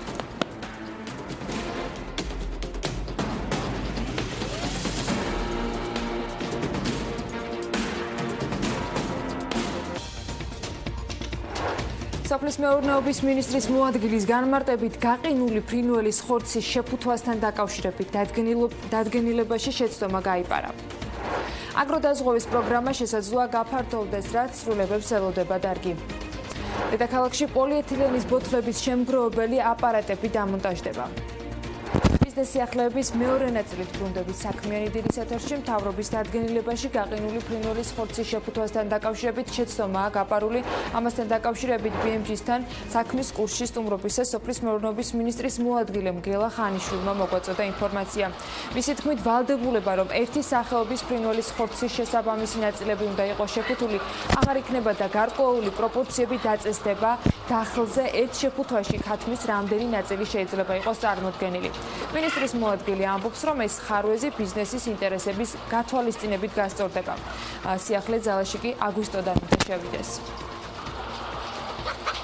ამ რეგულაციაში, რომელიც 1 აგვისტოდან უნდა შევიდეს ძალაში, გაიპარა გარკვეული ტექნიკური უზუსტობა. ეცვარბადებს ის, რომ ტახორცი, რომელიც შემოვა, უნდა შემოდიოდეს ფრინველის შეფუთული სახით და საცალო ქსელს უნდა მიეწოდებოდეს ეს პროდუქცია, მაგრამ როდესაც შემოდის ტახორცის გარკვეული ნაწილები, ამ შემთხვევაში სახელმწიფოს აქვს სურვილი, ასევე მოსახლეობის ინტერესიდან გამომდინარე, რომ იყოს შეფუთულ მდგომარეობაში, მაგრამ ჩანაწერში გაიპარა უზუსტობა, რომელიც ნიშნებს არა იმას, რომ ერთგვაროვანი სახის პროდუქცია იყოს შეფუთული, მაგალითად ფრთები, მაგალითად ფრთისძირი, ბარკალი და ასე შემდეგ. არამედ ერთი ტანხორცის ფარგლებში. მოქნილობა იქნება მაქსიმალურად ხელმისაწვდომი, რომ ბიზნესმა და მომხმარებელმა მათი სწორი ბიზნეს ურთიერთობით ეს დაალაგონ. სოფლის მეურნეობის მინისტრმა განაცხადა, რომ წლის ბოლომდე მეფრინველეობის დარგი კიდევ ერთ სიახლეს მიიღებს. დახლზე გასაყიდე ქათმის ხორცში წყლის შემცველობის 5%-იანი ზღვარი დაწესდება. მეფრინველთა ასოციაციაში კი განმარტავენ, რომ დღეს შეიძლება მომხმარებელს 50%-იანი წყლის შემცველობითაც შეხვდეს ქათმის ხორცი. ჩვენ წარმოვიდგენთ აბსოლუტურად თანამედროვე მსოფლიო ტექნოლოგიებს, რომელიც სულ რამოდენიმე საწარმოა შეიძლება ითქვას თიჯეს სამოსათურე მსოფლიოში და ბედნიერება, რომ მათ შორის ერთ-ერთი ასეთი საქართველოშიც გვაქვს. ამ შემთხვევაში სტანდარტული წყლის შემცველობა სადღაც 1.5%-ს არ უნდა აღემატებოდეს. თუ წარმოვიდგენთ ძველი უფრო ტრადიციული ტექნოლოგიებით, როდესაც ჩვენს რეალობაში რა შეიძლება და რა პერიოდში მივიღოთ 5%. ჩვენ ამ ცვლილებებსაც მივიღებთ დაახლოებით ალბათ წლის ბოლომდე. აგროდაზღვევის პროგრამა შესაძლოა გაფართოვდეს, ესეც საქმის კურსში აგროდაზღვევის პროგრამის ხელმძღვანელმა განაცხადა. ნატალია ხარატიშვილის განმარტებით, სოფლის მეურნეობის სამინისტრო ამ პროგრამის გრძელვადიან მოდელზე მუშაობს, თუმცა სიახლეები წელს არ იქნება. ამ ეტაპზე აგროდაზღვევა სეტყვას, წყალდიდობას, ქარიშხალს და საშემოდგომო ყინვას აზღვავს. გარდა ამისა, პროგრამაში ცვლილება შევიდა, რომლის მიხედვითაც სახელმწიფო აგროდაზღვევით მხოლოდ ის ფერმერები ისარგებლებენ, რომელთაც მიწები დარეგისტრირებული აქვთ. თავარი მიზანი არის ის, რომ აგროდაზღვევის კულტურა განვითარდეს ზოგადად საქართველოში, ასევე ფერმერებს შეუნარჩუნდეთ თავისი მოსავალი და დაიზღვიონ თავისი შემოსავალი შემდეგი რისკებისგან. ეს არის აგროდაზღვევის პროგრამის ფარგლებში შეუძლიათ დააზღვიონ თავისი მოსავალი სეტყვისგან, წყალდიდობისგან, ქარიშხლისგან და საშემოდგომო ყინვისგან. გრძელვადიან მოდელზე თუ გადავალთ, რაზეც როგორც თქვი უკვე დაწყებულია მუშაობა, შეიძლება ითქვას, რომ ჩვენი მოსაზრება არის, რომ ცოტა უფრო გაფართოვდეს. დედაქალაქში პოლიეთილენის ბოთლების შემგროვებელი აპარატები დამონტაჟდება. კალაძის თქმით, ეს იდეა პროექტის შენიდია თბილისის მერის ფარგლებში მოქალაქემ წარუდგინა და მერია მას სიამოვნებით ახორციელებს. კიდევ ერთი იდეა, რაც მერიამ ამ პროექტის ფარგლებში მოიწონა, ეს იყო თბილისში ცხოველების საკვები აპარატების დამონტაჟება. მერის იურიდიული საქალაქო სამსახურის უფროსის სერგო ბირკაძის ინფორმაციით 600-ზე მეტი იდეაა შესული მერიაში. წესების თანახმად კი თუ იდეა დააგროვებს 2500 ხმას, ის გადადის უკვე განხილვის ეტაპზე. უკვე 10 იდეამ დააგროვა შესაბამისი და საჭირო ხმები და ორის განხორციელებაზე მერიამ გადაწყვეტილებაც მიიღო. აპარატების განთავსებასთან დაკავშირებით, გადაწყვეტილებების მიღება მოხდება ეტაპობრივად, კონკრეტული ლოკაციების შეირჩევა უკვე უშუალოდ იდეის ავტორებთან ერთად, განხორციელდება მათი კიდევ უფრო მეტად ჩართულობა, შესაბამისად, შესაბამის თქვათ ინვესტორებთანაც თქვათ თუ ამის საჭიროება გახდა და ბიუჯეტს რა უწდება თბილისის სურვილის შესრულება. ამ შემთხვევაში ბიუჯეტთან დაკავშირებით შეიძლება ითქვას ის, რომ მთავარი არის და მთავარი აქცენტი გაკეთებულია იმაზე, რომ ეს იდეა განხორციელდეს, რომელიც ყველასათვის არის სასეკრეტო და ხელს შეუწყობს თბილისის განვითარებას, თბილისში წესრიგის და მოწესრიგებულად, ესე ვთქვათ, შემდგომ თანაცხოვრებას და შესაბამისად, ბიუჯეტთან მიმართებაში კონკრეტულად ამ ეტაპისთვის, გადათვლა არ არის ამ ეტაპზე საჭიროება. დამოუკიდებელი საქართველოს 100 წლის იუბილესთან დაკავშირებით სხვა ღონისძიებებთან ერთად რუსთაველის გამზირზე სამეწარმეო მარკეტიც იქნება, რომლის მიზანიც ქართული მეწარმეების და მათი პროდუქციის პოპულარიზაცია, როგორც ორგანიზატორები ამბობენ. კიდევ ერთი ლოკაციიდან, სწორედ ახლა ნინი ლონგურაშვილი გვერდება და ხვალინდელი ღონისძიებების დეტალებს კიდევ ერთხელ და უკვე განსხვავებული ინფორმაციებით გაგვაცნობს. ნინი, კიდევ ერთხელ მოგესალმები, მივესალმები შენ სტუმარს. დილამშვიდობის ანა, კიდევ ერთხელ ასევე მივესალმები ჩვენ მაყურებელსაც. მე და ჩემო ოპერატორმა თავისუფლების მოედნიდან უკვე გადმოვინაცვლეთ რუსთაველის გამზირზე, იქ სადაც ხვალდილიდან სხვადასხვა ღონისძიებებით და აქტივობებით იქნება დატვირთული ეს გამზირი. ჩვენ ახლა ვიმყოფებით პარლამენტის შენობის წინ, სადაც ჩვენთვის ცნობილი არის, რომ ეს ადგილი ხვალ სხვადასხვა ყვავილებით იქნება გაფორმებული და აქ მოსულ მოქალაქეებს ეს ადგილი სრულად ყვავილებში ჩაფლული დახვდებათ. ასევე ჩემო ოპერატორს მინდა გაჩვენოთ, რომ ეს რკინის კონსტრუქცია, რომელიც ახლა არაფერს არ ამბობს და არაფერს არ გვიყვება, ხვალ სრულად დაიფარება 100 ცალი პოსტერით, რომელიც 101 საუკუნის ისტორიას მოგვიყვება. მე ღონისძიებასთან დაკავშირებით მინდა გითხრათ, რომ მოქალაქეებს ხვალ რუსთაველის გამზირზე შემოერთება შეუძლიათ უკვე 10 საათიდან, თუმცა ღონისძიება ოფიციალურად 12 საათზე წვემამდელთა ფიცის დადების საზეიმო ცერემონიით გაიხსნება და ამის პარალელურად წელს პირველად ასევე ფიცის დადება მოხდება საქართველოს 5 რეგიონში. ეს იქნება შინდისი, ვარძია, კოჯორი, ქოროღლის ციხე, დიდგორი და ბათუმი. იქ სადაც ამ პერიოდის მანძილზე ქართველი ჯარისკაცები დაიღუპნენ. ჩვენ ახლა შემოგვიერთდება თათასვანიძე ღონისძიების ორგანიზატორი, რომელიც რა თქმა უნდა უფრო მეტ დეტალს გვეტყვის ხვალინდელ აქტივობებთან დაკავშირებით დაგეგმილ ღონისძიებებს. დილამშვიდობისა თათა, მადლობა რომ ხართ. საქმიანი დილის სტუმარი, მოგვიყევით თუ რა იქნება ხვალ რუსთაველის გამზირი ვარდების მოედნიდან, უფრო სწორად თავისუფლების მოედნამდე. ვარდების მოედანზე საღამოს 9 საათზე გალა კონცერტი არის დაგეგმილი დიდებიდან თავისუფლებამდე. რაც შეეხება რუსთაველის გამზირს, წელს განსაკუთრებულია რუსთაველის გამზირი იმით, რომ 100 წლის ისტორიას სრულად გავაცოცხლებთ და მოვყვებით. იქნება თემატური ისტორიული მსვლელობები, შემეცნებითი გამოფენები, ბავშვებს აუცილებლად დახვდებათ ტერიტორიაზე როგორც ძველი ქართული თამაშები, ასევე თემატური სხვადასხვა თამაში. ტერიტორიაზე გაცოცხლდება ასევე პოსტერები, რომელიც 100 წლის ისტორიას მოგვიყვება და რომელიც შექმნილია ახალგაზრდა არტისტების მიერ და ერთით თუ მუშაობდნენ ამ პროექტზე. რამდენიმე სახელმწიფო სტრუქტურა არის წარმოდგენილი და ჩვენთვის ძალიან მნიშვნელოვანია, რომ წელს კერძო სექტორი კიდევ უფრო მეტად არის ჩართული 26 მაისში და აღნიშნავს საქართველოს დამოუკიდებლობის დღეს. 150-მდე კომპანია იქნება წარმოდგენილი რუსთაველის გამზირზე და ისინიც ასევე მოგვიყვებიან 1918 წლის ისტორიას, როგორც პავილიონების სახით, ასევე პროდუქციაზე იქნება გადატანილი ეს ჩვენი ისტორია. როგორც ვიცი, 7 პრეზიდენტი უნდა ეწვიოს საქართველოს, აქედან 18 დელეგაცია. მოგვიყევით აი ამის შესახებ თუ როგორ და რანაირად არის აი ეს ყველაფერი დაგეგმილი თავისუფლების თავისუფლების მოედანზე 12 საათზე გაიმართება ფიცის დადების საზეიმო ცერემონია. წლევანდელი ფიცის დადების ცერემონია განსაკუთრებულია, რადგან არა მხოლოდ თბილისში, არამედ 5 სხვადასხვა რეგიონში არის ფიცის დადება და ყველაფერი თავს მოიყრეს თავისუფლების მოედანზე. როგორც უკვე აღნიშნეთ, 7 პრეზიდენტი და 18 ქვეყნის დელეგაციის წევრი გვყავს სტუმრად, რომელიც მოგვილოცავს დამოუკიდებლობის დღეს თავისუფლების მოედანზე. ასევე მნიშვნელოვანია, რომ წელს პირველად აღვადგინეთ 1918 წლის ისტორიული კოსტიუმები, რომელთაც ერთი საჯარისო კოლოფი იქნება წარმოდგენილი. ჩვენთან სტუმრად იქნება ჩვენი საოპერო მომღერალი ნინო მაჩაიძე ოპერის გუნდთან ერთად, რომელიც შეასრულებს საქართველოს ჰიმნს და ასევე ლიტვის პრეზიდენტთან ერთად. ჩვენთვის ძალიან სასიხარულოა, რომ სტუმრად ჩამოდის ლიტვის ორკესტრი, რომელიც ასევე მოგვილოცავს დამოუკიდებლობის დღეს.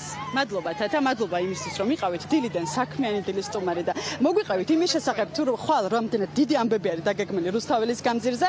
მე კი მაყურებელს შევახსენებ, როგორც აღვნიშნე, მოქალაქეებს რუსთაველის გამზირზე შემოერთება შეუძლიათ 10 საათიდან 12 საათზე უკვე ოფიციალურად გაიხსნება წვეუნდელების ფიცის დადებით, საზეიმო ფიცის დადებით ცერემონია ღონისძიება და უკვე 26 მაისის ღონისძიება დასრულდება ვარდების მოედანზე გალა კონცერტით სახელწოდებით დიდებიდან თავისუფლებამდე.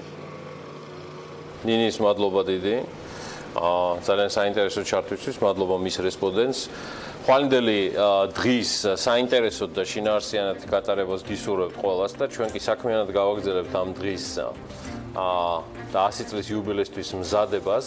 ისტორიკოსი ემილ ავდალიანი, ჩვენი პარტნიორი, მეგობარი, რა ვიცი, მესვეტე, ყველაფერი ჩართული ფაქტიურად BMG-ში შემოგვიერთდა საქმიანი დილის სტუდიაში.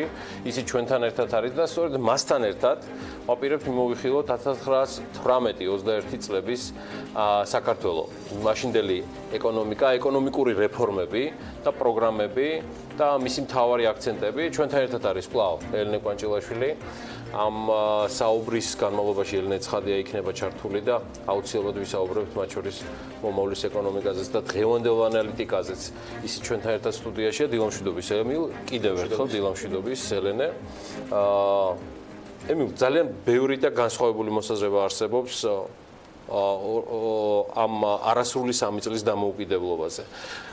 ჩემ პირველი კითხვა არის, მიუხედავად იმისა, რომ იყო კონკრეტული მიღწევები ფულად საკრედიტო სისტემის ჩამოყალიბებასთან, ქართული ფულის გამოშვებასთან, ეროვნული ბანკის დაფუძნებასთან დაკავშირებით, რას გამოყოფთი ძირითადად საქართველოს ეკონომიკური რეფორმებიდან მაინც ძალიან ხანმოკლე პერიოდში. რა მოასწრო საქართველოს? პრინციპში ბევრი რამე შეიძლება ესე ითქვას ძალიან მოკლედ, მაგრამ ჩვენ ისტორიკოსები მაინც და მაინც არ ვართ ერთი მოსაზრების, რამდენად წარმატებული იყო ყველა ის რეფორმა, რომელიც ჩატარდა. თუნდაც ის, რომ სიტყვაზე მიწების წართმევა ძალიან ბევრი ადამიანისთვის სოფელში. რა თქმა უნდა, მე მცდელობა დარიგებების ამ მიწების სხვა ადამიანებისათვის. ოღონდ მე მსჯელობა მიდიოდა დავარიგოთ ეს მიწა ფულის სანაცვლოდ თუ უბრალოდ როგორც ბოლშევიკები ამბობდნენ წავართვა და სახელმწიფოს საკუთრებაში იყოს ეს. აი თითქმის ყველაფერზე იყო მსჯელობა. ყველა დიდ საკითხზე მიმდინარეობდა ესეთი ფუნდამენტური მსჯელობა იმ დროინდელ რაღაც კრებებზე და ასე შემდეგ. მაგრამ რაც შეეხება აგრარულ რეფორმას. კიდევ ერთი საინტერესო მიმართულება იყო, რა თქმა უნდა, ის რომ იმ დროინდელ საქართველოში ბევრი წარმატებული ბიზნესი იყო 18 წლისთვის, მაგრამ ეს იყო იმ პირობებით, რომელიც იყო რუსეთის იმპერიაში. აი ხლა ჩვენ ვარ დამოუკიდებლები და რა უნდა გავაკეთოთ ამისთვის, რომ მაგალითად მანგანუმი გადარჩეს.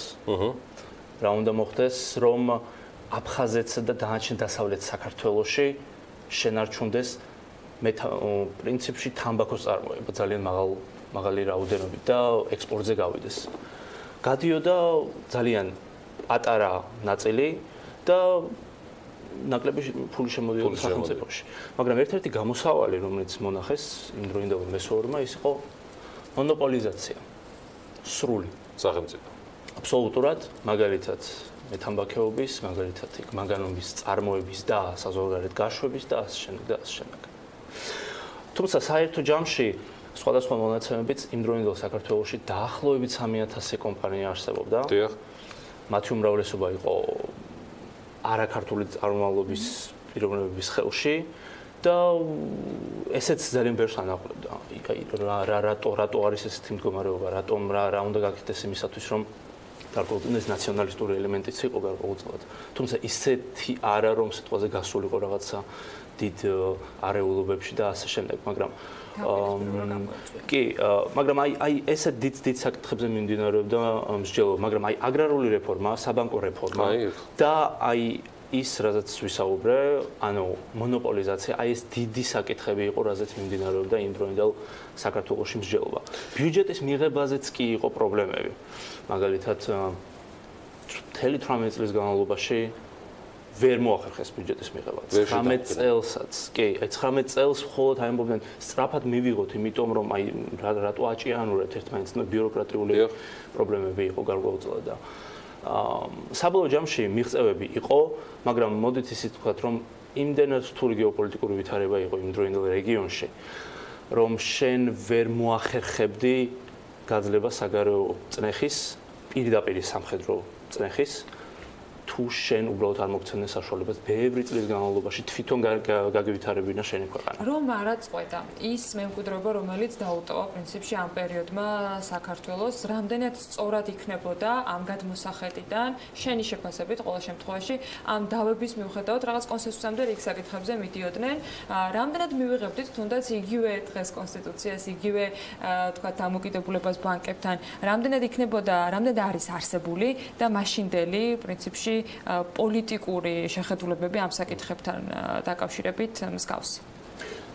ძალიან ბევრი რამეში განსხვავდება. თუნდაც ეკავიღოთ თანამედროვე გაგება ეკონომიკის და იმ დროინდელი 18-21 წლების, აი თუნდაც მონოპოლიზაციის საკითხები. რა თქმა უნდა, მონოპოლიზაცია ეკონომიკაში ხანდახან არის მისაღები, თუმცა ბევრი კატეგორიულად უარყოფს ამ მიდგომას, მაგრამ ძალიან ბევრს არ მოსწონდა, რაც გააკეთეს მიწასთან დაკავშირებით. ძალიან ბევრს არ მოსწონდა, რაც გააკეთდა სიტყვაზე ბანკებთან მიმართებაშიც, იმიტომ რომ უბრალოდ ქაღალდზე იყო დაწერილი, მაგრამ საქმეში სამწუხაროდ ვერ გახორციელდა ბევრი რამე. და ეს კიდევ ერთხელ მაინც ვფიქრობ, რომ ჩვენთვის 18-21 წლები მნიშვნელოვანია ალბათ იმით, რომ აი ჩვენს მეხსიერებაში დამოკიდებლები ვიყავით, ბევრი რამე გაკეთდა, თუნდაც რიტორიკულად და ქაღალდზე, მაგრამ რეალობა აი პრაქტიკაში სამწუხაროდ ბევრი რამე ვერ მოხერხდა. მაგრამ ეს ბუნებრივიც იყო, შენ სრულად ვერ დააბრალებ მესურვებს. რას ვფიქრობ მოსაზრებაზე, რომ საქართველო ამ არასრულ 3 წლის დამოუკიდებლობის განმავლობაში გაცილებით უფრო სწორად პოზიციონირებდა და იყო უფრო, ასე ვთქვათ, პოპულარული და ამას ადასტურებს მრავალი ევროპული ქვეყნის აღიარება ჩვენი დამოუკიდებლობისა, სრულიად ფლიდური და ავანტიურისტული აღიარება, მათ შორის რუსეთის მიერაც და მე 1920 წელს საელჩოს გახსნაც. კი. თბილისში ჩვენ გქონდა კონსტიტუცია, რომელიც ეს ჩემი პირადი მოსაზრებაა, გაცილებით სჯობს დღევანდელს. ჩვენ გქონდა გაცილებით პროგრესული ქალთა უფლებები, საქართველოს ავანგარდში იყო ქალების მონაწილეობის არჩევნებში, ქალბატონები იღებდნენ მონაწილეობას კანონების დაწერაში. ჩვენ ვიყავით პოლიტიკურად, ევროპაზე იწერებოდა გაცილებით მეტი, ამაზე ემზარჯგერენაიას და სხვების ახალი გამოცემული პუბლიკაციებიც ადასტურებს. ეკონომიკურ რეფორმებში იქნებოდა თან დროს მოკლე იყო, ეკონომიკა არ არის რევოლუციური ტიპი, ის მას მაინც სხვა იქ ხო არ ვიმარჯვეთ უფრო ემილ, ანუ უფრო აი პოლიტიკურ ატრიბუტიკაში, ასე ვთქვათ, უფრო მეტად ვიდრე ეკონომიკაში. კი, პრინციპში ეს ვიგულისხმე იმით, რომ ჩვენს მეხსიერებაში რა როლს ასრულებს 18-21 წლები ის რომ ჩვენ მივიღეთ დამოუკიდებლობა აღვიდგინეთ 91 წელს საბჭოთა კავშირის დაშლის შემდეგ და ჩვენ მემკვიდრეები ვართ აი იმისი რაც იყო ოდესღაც და აი ეს მომენტი სხვა შორის არა მარტო საქართველოს ისტორიაშია მნიშვნელოვანი მაგალითად მეზობელ სომხეთსა და აზერბაიჯანში აი იქაც არის ის მომენტი რომ აი 18-20 წლებში დამოუკიდებლობის პერიოდი როგორცაც გააჩნდა სიტყვაზე სომხეთსა და აზერბაიჯანს რამდენად იყო ეს მნიშვნელოვანი 91 წელს სიტყვაზე აზერბაიჯანისთვის და სომხეთისთვის როდესაც მათ აღიდგინეს დამოუკიდებლობა. აი შენს მეხსიერებაში როგორ როლს ასრულებს ის რომ შენ ოდესღაც იყავი დამოუკიდებელი. აქ უკვე საუბარი არ მიდის იმაზე რა მოგწონს და რა არ მოგწონდა სიტყვაზე იმ პერიოდში. აქ მნიშვნელოვანია ის რომ აი შენ ეს ტრადიცია გაგაჩნდა და შენ აი ამას აგრძელებ 91 წლიდან საბჭოთა კავშირის დაშლის შემდეგ. თუმცა აქვე მინდა იმის თქმაც რომ ჩვენთან ალბათ მაინც ყველაზე მაღალ დონეზე აღინიშნება აი ეს 18-21 წლების პერიოდი, მაგალითად მეზობელ აზერბაიჯანში ამასთან გარკვეული დისონანსია ერთგვარი, იმიტომ რომ თანამედროვე ხელისუფლება მიიჩნევს რომ 91 წლიდან დაიწყო ის რაც არის აზერბაიჯანი და არა 18-20 წლებში.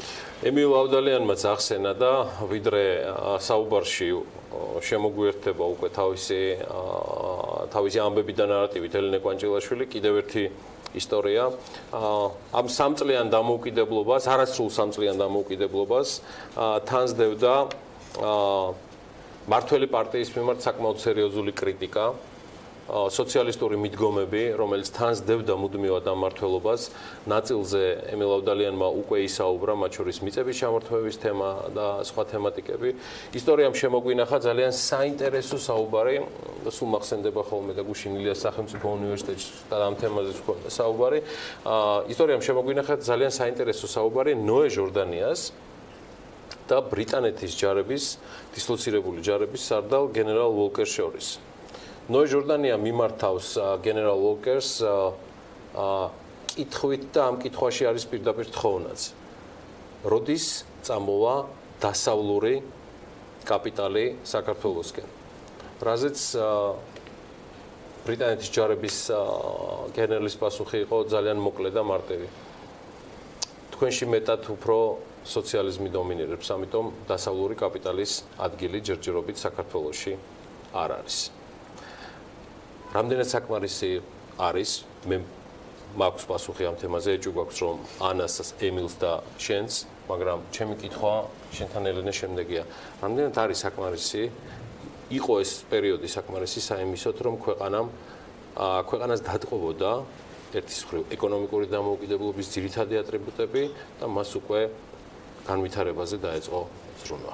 პირველი პასუხი რაც არის ცხადია რომ არ არის საკმარისი. შენ თვითონ ახსენე რომ ეკონომიკა არ არის რევოლუციური ტიპი.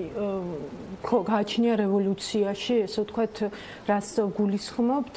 მე აქ მოვედი ჯერ ერთი მინდა რომ ძალიან დიდი მადლობა გითხრათ რომ ამ ფორმატში ასეთნაირად ვარ ამ დამოუკიდებლობის დღის ნაწილი. გიორგი, შენ იცი რომ დამოუკიდებლობის აქტზე არის მამაჩემის ხელმოწერა და რაც უფრო დრო გადის, ესე ვთქვათ, აბსოლუტურად სხვანაირად ვუყურებ მთლიანად ამ პროცესს, ამიტომ მადლობა რომ აქ ვარ. რამდენიმე დაკვირვება მაქვს, რომელიც პირდაპირ, ესე ვთქვათ, ეხმიანება იმას, რაც შენ მკითხე.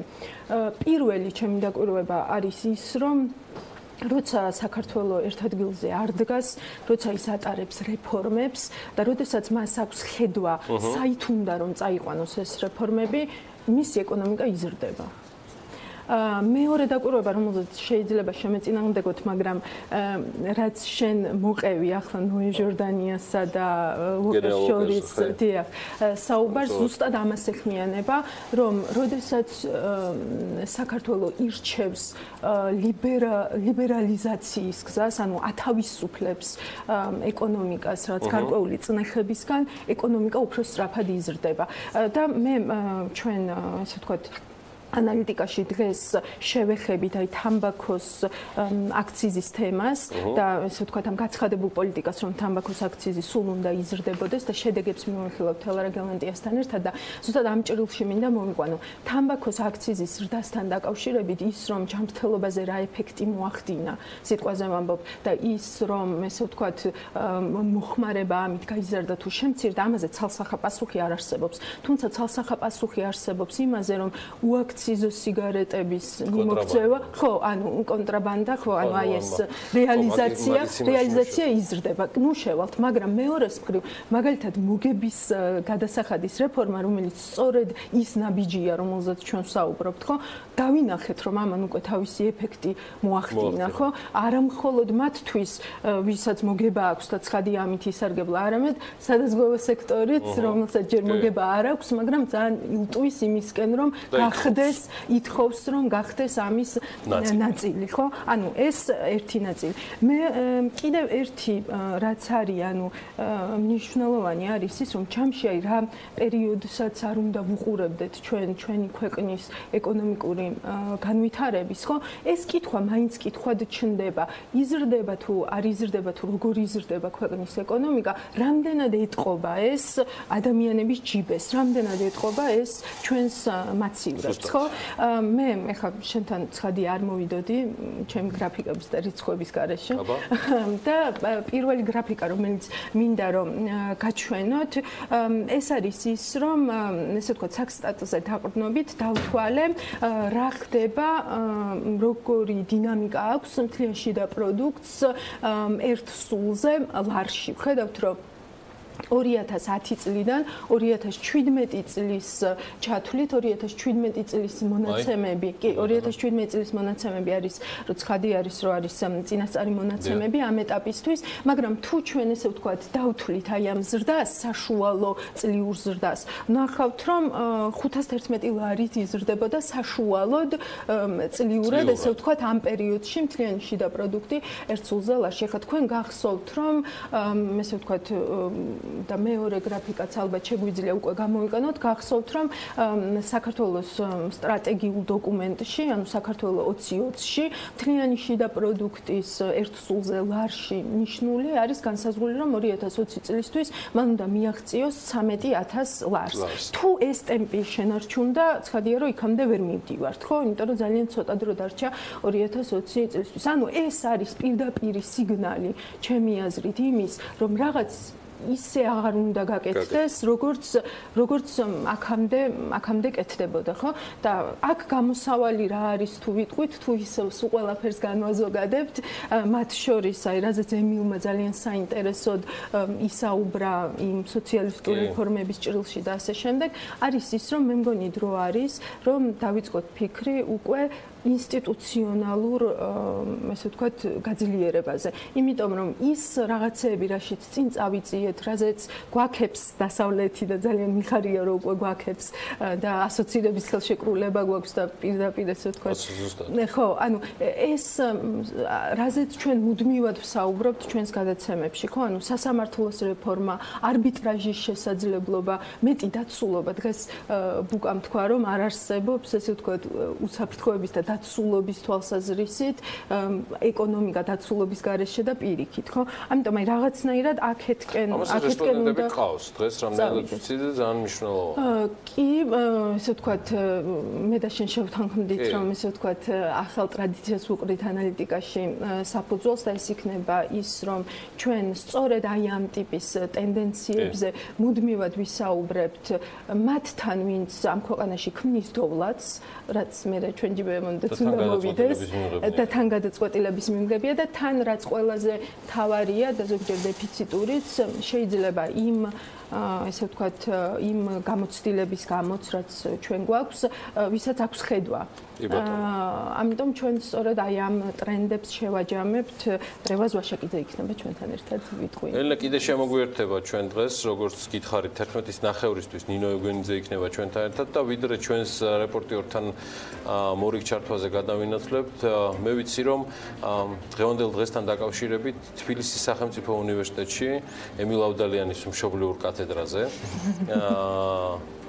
ძალიან საინტერესო კონფერენცია გაიმართება, რომელიც მიეძღვნება სწორედ დამოუკიდებლობის ამ 3 წელს და აღნიშნვის წინარე ღონისძიება იქნება დღეს. ემილ, რაზე იქნება ძირითადად საუბარი? გულისხმობ სპიკერები ვინ იქნებიან თესეუში დღეს ამ ყოველდღიდან გამომდინარე. უნივერსიტეტის წარმომადგენლები არიან და რა თქმა უნდა ადმინისტრაციის მხარდაჭერით, ჩართულობით და საინტერესოა ის, რომ აი როგორი თემატიკა იქნება.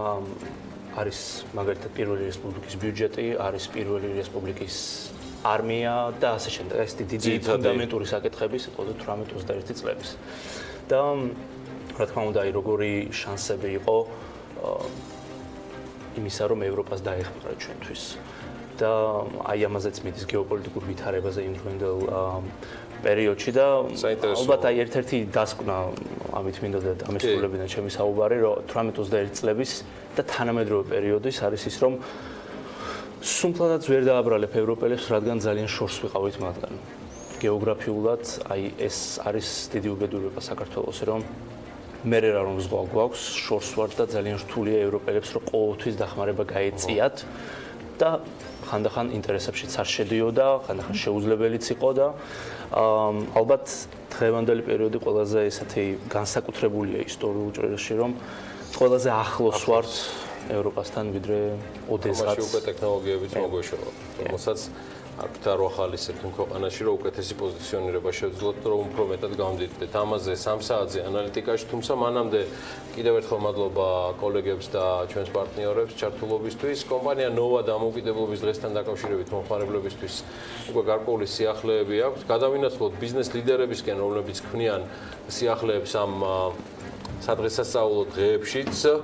კომპანიის პროდუქციაზე სხვადასხვა აქციები ცხადდება, საუბარია პროფნასტილი, გოფრირებული ფორმის სახურავე მასალა, რომლის შეძენა იცით, რომ ტრადიციულად საუკეთესო ალაგი ამისთვის ნოვა არის და ისინი ამას ყველაფერს განსაკუთრებული პირობებით შეძლებენ. აი ამ წუთებში ნოვას საგამოფენო დარბაზში ჩვენში შოურუმის დაშერქმევა რომ უყვართ, აი ამ ასე ვთქვათ ალაგზე არის საუბარი, ეგეც ალაგია იდეაში.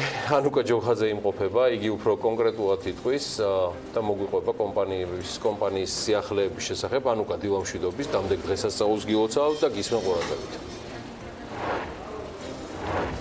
დილამშვიდობის გიორგი, 26 მაისთან დაკავშირებით ქალაქში უკვე აქტიურად მიმდინარეობს სამზადისი. ამ შემთხვევაში არც კომპანია ნოვა ყოფილა გამონაკლისი, რომელსაც 26 მაისთან დაკავშირებით თავისი მოერთგული მომხმარებლებისთვის განსაკუთრებული აქციები და ფასდაკლებები აქვს. ახლა ჩვენთან ერთად იმყოფება კომპანია ნოვას მარკეტინგისა და პიარის დეპარტამენტის უფროსი ნაზი მაზანაშვილი. გამარჯობათ, ქალბატონო ნაზი. პირველ რიგში მადლობას გიხდით, რომ დილიდან ჩვენთან ერთად გაქვთ. ხართ უფრო კონკრეტულად რო უთხრათ და მაყურებელსაც გავაგებინოთ, რას მოიცავს ეს აქციები და რამდენ პროცენტიანი იქნება. მადლობა თქვენ რომ დაგვითმეთ დრო. მოგეხსენებათ ნოვა გახლავთ სასახურავო მასალების წარმოებელი კომპანია, ამიტომ ყოველთვის არის აქტივობა ჩვენთან მომხმარებლებისგან მოთხოვნა იმისა, რომ იყოს აქცია. 26 მაისთან დაკავშირებით დავგეგმეთ განსაკუთრებული აქცია. მსგავსი უპრეცედენტო არ ყოფილა საქართველოში და არცაც გავს წარმოებლებთან. სახურავის ყველა სახეობაზე გვექნება გრანდიოზული აქციები, მაგალითად მომხმარებელს უკეთ რომ აუხსნათ. თუ თქვათ მეტალოკრამიტის სახურავი კვადრატული მეტრის შეძენა 14 ლარად იყოს შესაძლებელი, ამდენად შესაძლებელი იქნება 12-50 ლარიდან. ასევე გვაქვს გრანდიოზული აქციები პროდუქციაზე, რომელზეც განსაკუთრებული მოთხოვნა იყო მომხმარებლებისგან და ოდნავ მოგვიანებით მათაც მოგახსენებთ. ასევე მატოვის აღებავი დაფარული მეტალოკრამიტიც გვაქვს აქცია 15 ლარის ნაცვლად იქნება 13 და 50 ლარად შესაძლებელი და რა თქმა უნდა აქციები არის პროფნასტილის სახურავზეც და გოფრირებულ სახურავზეც. იქეთ გადავინაცვლოთ, მოგახსენებთ სხვა სარემთი გადავინაცვლოთ. კი ბატონო, კითხულობთ, არცმეულად მაყურებელსაც ყველაზე ძალიან აინტერესებს ზოგადად, სად შეიძლება ამ ფასდაკლებით სარგებლობა, რომელ ფილიალებში? კი ბატონო, ნოვას წარმოებული პროდუქცია, რა თქმა უნდა, მთელ საქართველოში იყიდება, მაგრამ ამჯერად წარმოებული პროდუქციაზე გამოცხადებული აქციები ვრცელდება ნოვას თბილისის და ბათუმის ფილიალებში. აქციის გრანდიოზულობიდან გამომდინარე პერიოდი არის ხანმოკლე, 3 დღის განმავლობაში 28 მაისამდე შეუძლია მომხმარებელს ამ განსაკუთრებულ ფასად შეიძინოს სასახურავო მასალა. ნოვა ყოველთვის ანებიუროს მომხმარებელს ფასდაკლებებით და ამ შემთხვევაში სამომავლოდაც არ შემიძლია არ კითხოთ, ამ აქციისგან განსხვავებით სხვა დღეებშიც თუ იგეგმება მომავალში და რა აქციებით სარგებლობა შეიძლება თქვა? აქციები რა თქმა უნდა ყოველთვის გვაქვს და მუდმივად უბრალოდ 26 მაისთან დაკავშირებით 100 ავირჩიეთ. დროშები გადმოიკიდა 100 დროშა ყველა საგამოფენო დარბაზზე, ყველა სექციაში გვაქვს თითქმის 100 პროდუქტზე ფასდაკლება გაკეთებული. ეს აქციები მხოლოდ სახურავზეა 3 დღიანი, დანარჩენი გაგრძელდება თვის ბოლომდე და მომავალი 2 წლის განმავლობაში მოსულ მომხმარებელს ადგილზე აუცილებლად დახვდება სიურპრიზები, ასე რომ ველით ყველას. ასევე ერთ-ერთი პროდუქტია, რომელზეც მოთხოვნა ყველაზე მაღალია და ამაზეც ფასდაკლება. რომელი პროდუქტია, ესეც რო ვანახოთ მომხმარებლებს? კი ბატონო, არ ვიცი ოჯითგანვე. ნოვაში განსაკუთრებული მოთხოვნა სასახურავო მასალაზე, აი ეს ახლა. ნოხუთიანი სისქის ყაზახური ნედლეულისგან დამზადებული პროფნასტილი, რომელსაც კვადრატულ მეტრს 10 და 50 ლარად შეიძენენ ჩვენი მომხმარებლები. ნუ ეს იქნება რაღაც სენსაცია და განსაკუთრებულ მოთხოვნას ველოდებით ჩვენი მომხმარებლებისგან. ასევე მინდა მადლობა გადაუხადო ჩვენ მომხმარებლებს, რომ ირჩევენ ქართულს. მადლობა რომ ირჩევთ ქართულს. გილოცავთ საქართველოს დამოუკიდებლობის 100 წლის იუბილეს და გელით ნოვას საგამოფენო დარბაზებში. მადლობა დიდი ძალიან საინტერესო ინფორმაციისთვის. მეც ვუერთდები მილოცვას და აქვე შეგახსენებთ, რომ ამ აქციით სარგებლობა კომპანია ნოვასგან შეგიძლიათ 28 მაისამდე. ასე რომ ამ დღეებში თუ გადაწყედოთ სამშენებლო მასალების საყიდლად გამოსვლას, მე მგონი აუცილებლად უნდა ეწიოთ კომპანია ნოვას ფილიალებს. მადლობა ანუკას, მადლობა კომპანია ნოვას პარტნიორობისთვის. ჩვენ ახლა უკვე დროა რომ გავიდეთ შედარებით ხანმოკლე პაუზაზე, მაგრამ სასიამოვნოზე, რადგან იგი სარეკლამოა. მეტი შემოსავლები დავაპიროთ და სულ რამდენიმე წუთში. ნინია მაჭარაშვილი და დათო გორგილაძე ძალიან საინტერესო სტუმრებით დაგიბრუნდებიან. ისინი დილაობით ჩვენ ბაღში იღინებენ და საღამოს კი მიდიან და თავის ძირითად საქმეს აგრძელებენ და ორთავე არაჩვეულებრივად გამოსდით. სტუმრებიც მათი დარიყავთ. დაგველოდეთ ძალიან საინტერესო ამბებით დაგიბრუნდებით. ამინდის პროგნოზის სპონსორია SEU დეველოპმენტი.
ამინდის პროგნოზის სპონსორია SEU დეველოპმენტი.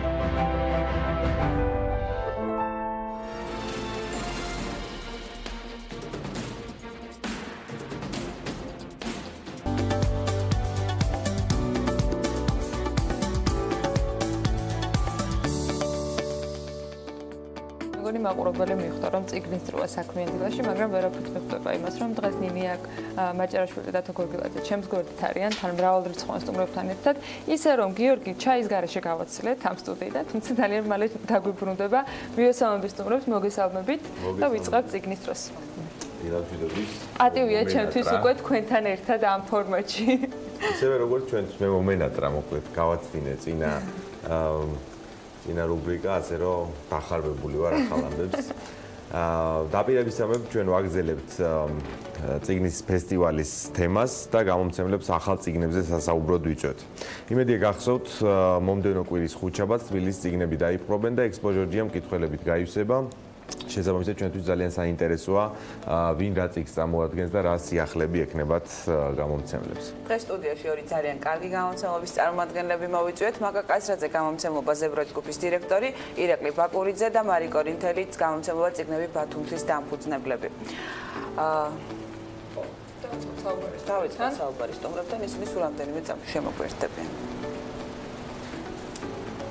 მეგონა შეგვიძლია გასაგებია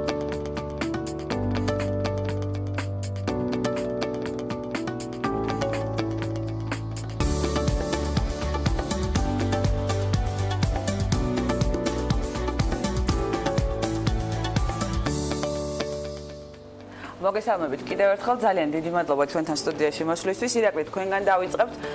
როგორც თქვენმა მაყურებელმა უკვე იცის, გამომცემლობას წიგნები ბათუმში ძალიან ბევრი საინტერესო სერია აქვს. თუმცა თქვენ დაიწყეთ ერთ-ერთი ყველაზე მნიშვნელოვანი იყო ფენტეზისა და ფანტასტიკის მიმართულების წიგნები. მოდით პირველ კითხვას აქედან დაგისვამთ. რას უნდა ელოდოს მკითხველი ამ ჟანრში ახალ საფესტივალოდ? დილამშვიდობისა, მადლობა მოწვევისთვის. ამ გადაცემაში მოწვევა საქმიან დილაში მოსვლა საერთოდ ძალიან კარგად გვაქვს დაცდილი. ხო, ყველა ფესტივალის წინ ძალიან სასიამოვნოა პირველ რიგში თქვენთან სტუმრობა. რაც შეეხება ჩვენს წიგნებს, ძალიან მრავალფეროვანი წიგნებით ხვდებით დღევანდელ ფესტივალს. სულ ალბათ შემდგომში მარიც იტყვის, რამდენი წიგნი გვაქვს, ძალიან ბევრი გვაქვს, ყველაზე მეტი სარეკორდო და აქედან მათგან დაახლოებით 8 წიგნი არის ამ ჟანრების, რომელზეც თქვენ ისაუბრეთ. ფენტეზი, სამეცნიერო ფანტასტიკა. ჩამოვთვალოთ რომლებია რა, რომელი ავტორები? ისეთი ხმაურიანი სახელებია, როგორებიც არის მაგალითად ურსულა ლეგუინის გამყრობილები. მე-20 საუკუნის ერთ-ერთი ყველაზე დიდ ლიტერატურულ ნამუშევრად, არა მხოლოდ ჟანრში, არამედ ზოგადად ლიტერატურულ ნამუშევრად, რობერტ ჰაინლაინის უცხოთა ქვეყანაში, რომელსაც ძალიან დიდი ხანი ელოდება ქართველი მკითხველი, თან ეს ითარგმნა ქართულ ენაზე არა რაღაც შემოკლებული ვერსია, რომელიც მთელ მსოფლიოში გავრცელებული, არამედ თავდაპირველი ავთენტური, რომელიც თავის დროზე 60-იან წლებში რობერტ ჰაინლაინს ამერიკელმა რედაქტორებმაც კი შეუმცირეს, რადგან იქ საბჭოთა კავშირზე იყო საუბარი, რაღაც სხვა კონტექსტში, რელიგიური თემატიკა იყო და მოკლედ ჩვენ სრულ 700-800 გვერდამდე წიგნს გამოვცემთ. ამის გარდა გვაქვს რობერტ მაკამონის საოცარი წიგნი ბიჭის ცხოვრება, რომელიც აი ერთგვარი ისეთი ტომ სოიერის და ბაბუაწვერას ღვინოს ნაზავია, რაღაც საოცარი წიგნია. ასევე ტაკეში კოვაჩის ტრილოგიას ვიწყებთ, სახეცვლილი ნახშირბადი, გეცოდინებათ ძალიან ცნობილი სერიალია, რომელიც ახლა გადის ყველგან და მაყურებლები დაპყრობილი ყავს. ამას გარდა მოკლედ ძალიან ბევრი გვაქვს ამ ჟანრში სათქმელი და სალაპარაკო, ძალიან ამაყები ვართ იმით, რომ შევეცადეთ რესურსი მოგვემართა მაისის ფესტივალისთვის, რაღაც 4 თვის განმავლობაში ვიყავით გაჩერებულები გამომცემლობა, ანუ ასპარეზზე არ ვიყავით გამოსულები, მუშაობდით იმისთვის, რომ ბევრი წიგნი წარმოგვედგინა და საბოლოოდ მივიღეთ ის, რომ 19 წიგნით ვართ წარმოდგენილები ამ ფესტივალზე. ხო, მე-4 ფესტივალია ჩვენთვის. პირველად იყო 10, შემდეგ იყო 14, შემდეგ 15 და ახლა 19-ზე ავედით, რაც ძალიან ბევრია. საინტერესოა, რამდენი წიგნია უკვე თქვენს ანგარიშზე საბოლოოდ? 3 წელი და 2 თვის განმავლობაში არის 230 წიგნი გამოცემული. ხო. თითქმის ამავე რაოდენობით დარწმუნებული ვარ, რომ შემორჩენილი გარდა რეპრინტებისა. ანუ ეს არის ცალკეული დასახელებები, უნიკალური რასაც ეძახიან. ხო, რეპრინტებიანად ალბათ 800-900-მდე ალბათ, იმიტომ რომ ძალიან ბევრი წიგნი, ძალიან პოპულარული ჩვენი და მოკლედ ვაგრძელებთ და არ ვჩერდებით. ისე ფენტეზიში ყველაზე პოპულარული წიგნი რომელია თქვენი? ყველაზე მეტად გაყიდვადი ასე. ფენტეზიში, ცალკე ფენტეზის თუ ავიღებთ, ქარის სახელი არის უალტერნატივო, იმიტომ რომ მიუხედავად იმისა, რომ ტრილოგიის მესამე წიგნი ჯერ ავტორსაც არ დაუწერია, 2 გვაქვს გამოცემული ქართულ ენაზე, მეფისყვრელის ქრონიკებიდან, მაინც საქართველოშიც და საზღვარგარეთ ახლა ის იმდენად პოპულარულია, რომ აქამდე გამოცემული ჰქონდა სქელყდაში, საკმაოდ ძვირფასიანი წიგნი იყო და იმდენად ბევრი იყიდება, მაგრამ ამავე დროს სტუდენტები ახალგაზრდებს უნდათ რომ შეიძინონ ეს წიგნი.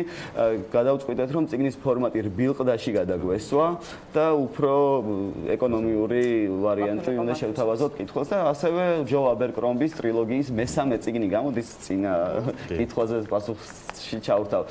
ტრილოგია რომელიც სუპერ პოპულარულია საქართველოში და ახლა სრულდება მამსამაისოდ სრულდება მესამე წიგნი გამოდის ამ ტრილოგიის და გაყიდვებით ერთ-ერთი ლიდერია, მოკლედ.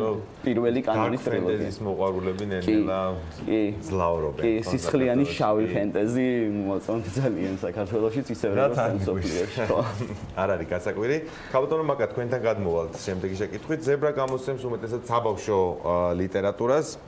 და ჩემთვის პირადად ძალიან საყვარელია და ხშირად უბრუნდები ხოლმე საბავშვო ლიტერატურის კითხვას. წელს რა სიახლეები გექნებათ რას ნახავენ ბავშვები ახალს. ხედავ ქავოდერმაკაც თან აქვს ახალი წიგნები, შეიძლება შეგვიძლია დავთვალე. რა თქმა უნდა, ჩვენ ძალიან დიდი მადლობა მოწვევისთვის. ჩემთვისაც ძალიან სასიხარულოა ამ გადაცემაში მონაწილეობის მიღება. ჩემი კოლეგებისგან განსხვავებით მე უნდა ვაჩვენო წიგნები, იმიტომ რომ ეს არის სპეციფიური საბავშვო წიგნები. რაკი წელს იყო განსაკუთრებული წელია და ჩვენც განსაკუთრებულად მოვემზადეთ ამ წლისთვის, ამ წიგნის ფესტივალისთვის და არაერთი სიახლე უნდა შევთავაზოთ ჩვენს პატარა მკითხველს. პირველ რიგში მინდა გაჩვენოთ აი ესეთი წიგნი, რომელიც არის ერთსა და იმავე დროს წიგნიც და სათამაშოც, მას ეხსნება ზამბარები და აქვს თასმები. აი ამ წიგნში შემდეგ შიგნით პატარამ უნდა მოძებნოს ეხსნება ელემენტები, ეს ელემენტები უნდა მოძებნოს მათი ადგილი და დაამაგროს ზამბარით. რა თქმა უნდა, რომ მაყურებელმა კარგად დაინახოს. აი ეს არის ის ელემენტები, რომელიც უნდა ამოიღოს წიგნიდან, შემდეგ დაამაგროს თასმებით. და ამ წიგნში არის პატარა ლექსები. ეს სერია იცით ეს არის დაახლოებით 2 წლიდან ასაკის ბავშვებისთვის და ზემოთ. აქ აქვს მნიშვნელობა იმას, რომ მოტორიკისთვის არსებობს თასმა და ბავშვს უკვე უნდა შეეძლოს დამოუკიდებლად გატარება აი ამ თასმის ნახვრეტებში. ამიტომაც ვგულისხმობ, რომ ალბათ უფრო 2 წლის ასაკიდან ბავშვისთვის არის ეს წიგნი. ამას გარდა და რა თქმა უნდა ეს არ არის ერთი წიგნი, ამ სერიაში შედის უკვე 4. ასე რომ მე მგონი მეორე წიგნი, რომელიც მე მინდა გაჩვენოთ, ეს გახლავთ საბავშვო, ეს იგი კლასიკური ზღაპრები და ეს არის ესეთი სამგანზომილებიანი წიგნი. ეს ამ სერიაში უკვე 6 წიგნი გვაქვს, უკაცრავად 8 წიგნი გვაქვს. და ესეც ერთგვარი სიახლეა, ჩვენ დავამატეთ გამოცემები აი ამ სერიას. შემდეგი წიგნი, რომელიც მე მინდა თქვენ გაჩვენოთ, ეს გახლავთ ესეთი ენციკლოპედია და აი ეს კონკრეტული წიგნი ეხება უსაფრთხოების წესებს, რა თქმა უნდა, უსაფრთხოების წესების შესახებ საუბარი არის ესეთ ძალიან სახალისო ფორმით, თუმცა მართალი გითხრათ, ეს ყველაფერი ბავშვმა რო გააკეთოს, დაიცვას ეს უსაფრთხოების წესები, ის უკვე ბავშვი აღარ იქნება უფროსი, მაგრამ რა თქმა უნდა ძალიან მნიშვნელოვანია რომ მან ეს რა თქმა უნდა ამ სერიაშიც უკვე 4 წიგნი გვაქვს და ბოლო 2 სერია გახლავთ ერთი არის ლექსიკონი სადაც ორივე წიგნი სხვადასხვა დამავიწყდა მე თქვა არის მუყაოდან დამზადებული შესაბამისად არის გამძლე ეს იგი აი ამ ლექსიკონში ერთ მხარეს მარჯვენა მხარეს ბავშვეულია ბავშვს წაუკითხავენ სავარაუდოდ ის ამას აქში ჯერ ვერ წაიკითხავს მაგრამ წაუკითხავენ ინფორმაციას და ამ ინფორმაციის ელემენტებს ის მარცხენა მხარეს მოძებნის და სულ ბოლოს მე ყველაფერი რა თქმა უნდა არ წამოვიღე მხოლოდ ნაწილი წამოვიღე იმისა რაცაც ჩვენ შევთავაზებთ ჩვენ მკითხველს ბოლო სერია გახლავთ და ესეთი დასაკრობებიანი სერია ამ კონკრეტულ შემთხვევაში გვაქვს ინგლისური შესწავლისთვის წიგნი და შესასწავლად და ეს იგი აი დასაკრობების გარდა ეს არის საკმაოდ ინტერაქტიული წიგნი რომელ პავილიონში უნდა გიპოვოთ მკითხველმა? ეს მინდოდა სწორედ ამაზეც მინდოდა გამემახვილებინა ყურადღება, რაგი ჩვენ ძირითადად საბავშვო წიგნებს გამოვხსენთ, შესაბამისად წელს ჩვენ ვიქნებით მე-6 პავილიონში. მე-11 და მე-6 პავილიონში იმართება. მე-11 წარმოადგენელი იქნება უფროსებისთვის ლიტერატურა, ხოლო საბავშვო ღონისძიებები და ლიტერატურა გადავა მე-6 პავილიონში, მარისთან გადავა. შეკითხვით მინდა გითხრათ, რომ არის როგორც დამფუძნებელი, ისევე გამომცემლობის რედაქტორი და ეხლა კი შემიძლია წარმოადგინო როგორც დებიუტანტი, მთარგმნელი ახალი წიგნი თუ შეიძლება მარი გვესაუბრე დიდ პატარა ტყუილებზე და ასევე კლასიკის სერიის ახალ წიგნებზე, რომელსაც გამოცემა წიგნები ბათუმში წარმოადგენს მკითხველს წელს ფესტივალს. მოგესალმებით, ძალიან დიდი მადლობა, რომ მომეცა საშუალება ამ წიგნებზე ვისაუბრო კიდევ ერთხელ თქვენს გადაცემაში, რაც შეეხება დიდ პატარა ტყუილებს, რომლის მთარგმნელიც გავხდი. ხო, და ძალიან სასიამოვნო აღმოჩნდა სხვათა შორის ეს საქმიანობა და ვაპირებ, რომ განვაგრძელო, უბრალოდ უკვე ვაგრძელებ. ეს არის ლიან მორიარტის ბესტსელერი, რომლის მიხედვითაც ძალიან ცნობილი სერიალი არის გადაღებული და ჩვენთანაც ძალიან პოპულარული. თუმცა გარდა სერიალის პოპულარობისა, მე ვთვლი, რომ ეს არის თანამედროვეობის ერთ-ერთი უმნიშვნელოვანესი წიგნი, იმიტომ რომ ეხება ძალიან ისეთ საჭირბოროტო საკითხებს, რაც აფორიაქებს თანამედროვე 21 საუკუნის საზოგადოებას და განსაკუთრებით მე ვფიქრობ დროული იყო ამ წიგნის გამოცემა ჩვენთან, როდესაც გვაქვს ფემიციდის უამრავი შემთხვევა, ოჯახში ძალადობის ძალიან მძიმე შემთხვევები, ბულინგის უმძიმესი ფაქტები, რომლებიც ცნობილი ხდება ჩვენთვის. ყველა ამ მწვავე თემას ეხება ეს წიგნი. მისი მთავარი გმირები არიან სხვადასხვა ტიპის ძალადობის მსხვერპლები. თუ სკოლაში, ოჯახში, ოჯახს გარეთ, ზოგი გაუპატიურების მსხვერპლი, ზოგი ფიზიკური ძალადობის, ოჯახში ძალადობის მსხვერპლი და ეს ქალები, გმირი ქალები ცდილობენ რაღაცნაირად მოჯადოებული წრის გარღვევას. და მგონია რომ ეს წიგნი გახდება ძალიან ბევრი ქალისთვის, რომელსაც უჭირს გამბედაობის მოკრება, რომელსაც უჭირს თავის დაღწევა, რომელმაც არ იცის რა ქნას და რომელიც საერთოდ ვერ აცნობიერებს თუ არის ძალადობის მსხვერპლი. მგონია რომ ეს ტექსტი შეიძლება გახდეს ბიძგის მიმცემი, მინიმუმ რაღაც სინათლე შემოიტანოს იმ ადამიანთა ცხოვრებაში, რომელთაც უდგათ ეს პრობლემები, რომ მათ გააცნობიერონ რა ხდება მათ თავს. აქ ძალიან კარგად არის ახსნილი მსხვერპლის ფსიქოლოგია, ძალადობის ბუნება, ფსიქოლოგთან არის ძალიან საინტერესო საუბრები თერაპევტული შეკითხვა. რამდენ ლარად შეიძლება იყიდოს ეს? ეხლა უნდა გავიგო მეც არ ვიცი 19 ლარი და 94 ღირს, თუმცა ფესტივალზე რა თქმა უნდა ძალიან დიდი ფასტაკებით შემოგთავაზებთ. ამასაც ცოტა მოგვიანებით ვისაუბროთ, რაც შეეხება კლასიკის სერიას. რაც შეეხება კლასიკის სერიას, უკვდავი ბიბლიოთეკა ქვია ამ სერიას და ჩვენ ვთავაზობთ მკითხველს სამ ძალიან მნიშვნელოვან რომანს ამ სერიაში. ერთი რომანი ეს არის დიდი ვენესუელელი მწერლის ოტერო სილვას როცა მეტირება არ ვტირი, ეს არის საკულტო ტექსტი მაგიური რეალიზმის ელემენტებით, რომელიც მე გარეკანი რომ ნახე ცრემლები წამოვიდა. წიგნზეც პირობას გაცვლეთ რომ არ ვტირიო წერია, მაგრამ აუცილებლად ვტირებ. კი, ეს არის ძალიან საინტერესო მრავალშრიანი ნაწარმოები, რომლის მოქმედებაც ხდება სხვადასხვა ეპოქასა და დროში და ძალიან საინტერესოდ არის სამი პერსონაჟი მამაკაცის ცხოვრება სხვადასხვა დროში აღწერილი. და ეს ადრე იყო ეს წიგნი გამოცემული, თუმცა ახლა პირველად გამოდის გადამუშავებული, შევსებული სრული ტექსტი, როგორც იყო დაწერილი, ასე ვთქვათ. მეორე წიგნი ეს არის მარგარეტ ეტვუდის ორიქსი და კრეიკი, ესეც ხო საკულტო რომანია, ჩვენთვის ქართველი მკითხველთვის უკვე ძალიან საყვარელი ავტორის, რომელიც არის პრინციპში ამბობენ ვიკიპედიაზე წაიკითხავთ რომ დისტოპიის ჟანრია, თუმცა მარგარეტ ეტვუდი ამას ეწინააღმდეგება და ამბობს რომ ეს ყველაფერი მან ძალიან კარგად შეისწავლა გენური ინჟინერია სანამ დაიწყებდა წიგნის წერას და ამბობს რომ ეს ყველაფერი უკვე ხდება. ანუ ის რაც ამ წიგნში არის აღწერილი, უკვე არის ჩვენი რეალობა და ძალიან დიდი რომანია მართლაც და მესამე რომელიც განსაკუთრებით უნდა წარვადგინოთ და დავაანონსო, ეს არის მართლაც საამაყო გამოცემა ჩვენი დანიელ ხარმსის მე-20 საუკუნის უდიდესი აბსურდის ჟანრის ავტორის წიგნი, რომელიც პირველად ითარგმნა ქართულ ენაზე და რაც მთავარია, მისი მთარგმნელი არის ძალიან დიდი ქართველი მუსიკოსი მანანა მენაბდე. ხო, მე მგონი საოცარი ამბავია, კი. მიმართულებით. მართლაც ძალიან კარგად გამოვიდა ხარმსის ურთულესი სათარგმნი. კი, თარგმანში როგორც ვიცი, თარგმანში პირველია.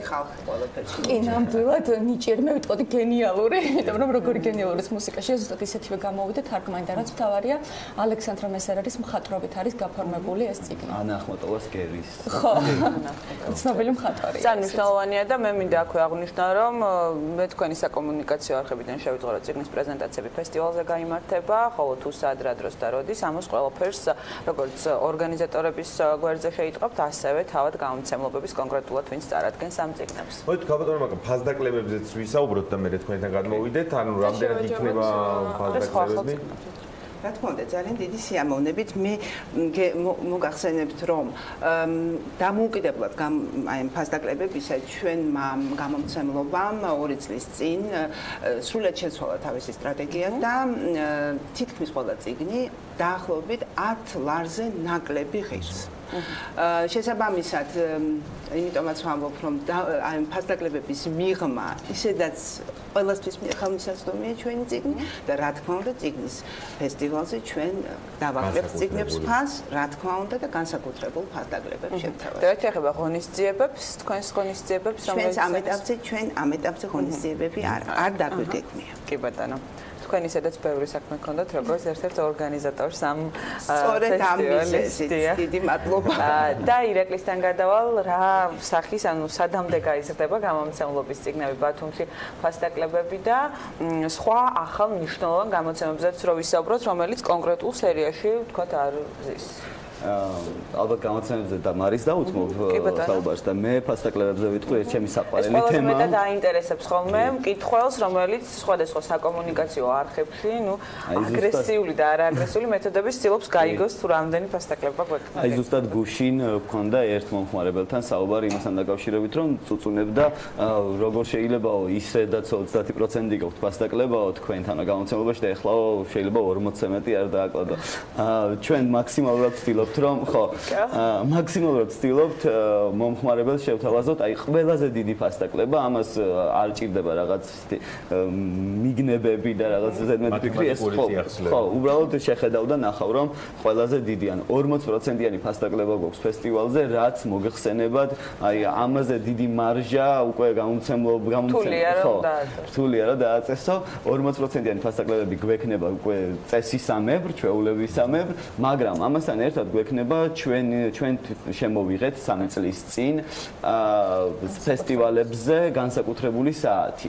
ან განსაკუთრებული საათი არის ერთ რომელი კონკრეტულ საათს ძალიან პოპულარული და ბესტსელერი წიგნები იყიდება სუპერ ფასტაკლებით და ამ ფასტაკლებებს რა თქმა უნდა მთელი ფესტივალის განმავლობაში ალბათ 6-7 ასეთი საათი გვექნება. აქედან გამომდინარე ძალიან დიდი ფასტაკლებები გვაქვს ვანახევრებს გვერდს დაელოდნო ხო ალბათ ამ საათების დასაგებად ჯობია და ყოველდღიურად მე ახლდება ინფორმაცია და ხშირად ხდება ისე რომ რასაც თქვა მკითხველი ითხოვს მე ბევრჯერ მინახავს გამომცემლობა ანგარიშს უწევს მკითხველს და სწორედ იმ წიგნზე ანუ გვაქვს კატალოგი რომელშიც არის სტანდარტული ფასტაკლებები 40% სტანდარტული ძალიან კარგი ფასტაკლებები და ყოველდღიურად გამომცემლობის დროს კარგი მართალი ხაროშა მაგხსენეთ დაიდება რაღაც სუპერ ფასტაკლებები რომელსაც უნდა ადევნოს თვალი მოხმარება. უკაცრავად ერთ კითხვას დავსვამ თქვენთან 40%-იანი ფასტაკლება იქნება როგორც ძველ ასევე ახალ წიგნებზე ახლა გამოცემულებზე. ყველაზე გაყიდვად წიგნებზე მოგეხსენებათ ბევრი გვაქვს ასეთ ახლა 40-მდე წიგნი გვაქვს რომელიც ბესტსელერების სიაში შედის მთელი ქვეყნის მასშტაბით. ყველაზე ერთდროულად ყველა წიგნზე იქნება ეს 40%-იანი ფასტაკლება. და ბოლო შეჯამებისათვის მცირე რეპლიკა და მე მგონი უკვე დრო არის რომ გერგისაც გერგით შემოუშვეთ. ბოლო რეპლიკა ის იქნება რომ წარმატება უნდა უსურვოთ. წარმატება უსურვოთ და ყველას დაველოდოთ მომდევნო კვირაში ხუთშაბათიდან კვირის ჩათვლით ექსპერტები. გელით მეგობრებო. მადლობა მოწვევისთვის. ძალიან დიდი მადლობა სტორობისათვის. აი ვერ მოიწვიეთ. ბოლო რეპლიკა არის ის რომ ვერ მომინელებთ, ვერ არ არსებობს ჩაი არ გამოგონილა ჯერ ამ ქვეყანაზე რომ მე შევეშვა საქმიან დილას BMG-ს გამორიცხულია ეგ ამბავი და არ ვიყო მუდმივად გვერდში ისეთი ყველაზე დიდი მონოპოლისა BMG-ი რაც არის ჩვენი რუბრიკები და მათში გამორჩეული წიგნის დრო. მადლობა განსაკუთრებული რომ სულ და უფრო ხშირად არიან ჩვენთან ერთად მისი წამყვანები დათო გორგილაძე და ნინია მაჭარაშვილი ესეთი მედგარი მხარდაჭერისთვის გამომცემლების მიმართ წარმატებები მინდა უსურვო მაკა კასრაძეს ზებრა ჯგუფის დირექტორს და ძალიან სასიამოვნო იყო რაც მოვისმინე წიგნები ბათუმში გამომცემლობის მესვეურებისგან რომ განსაკუთრებულად კარგად აქვს დასწრილი საქმიან დილაში სტუმრობა. ჩემგან კიდევ წარმატებები მარიამ კორინთელს მადლობა მარიამ მობრძანებისთვის და ხადია ირაკლი ფაკურიძეს. მადლობა მეგობრებო, ჩვენ სულ რამდენიმე წუთში დაგებრუნდებით. თბილისის მერის მოადგილე დედაქალაქში არსებულ საკმაოდ საინტერესო ცვლილებებზე ისაუბრებს, მათ შორის სატრანსპორტო კომუნიკაციების მიმართულებით. დაგველოდეთ სულ მალე მაიამზე.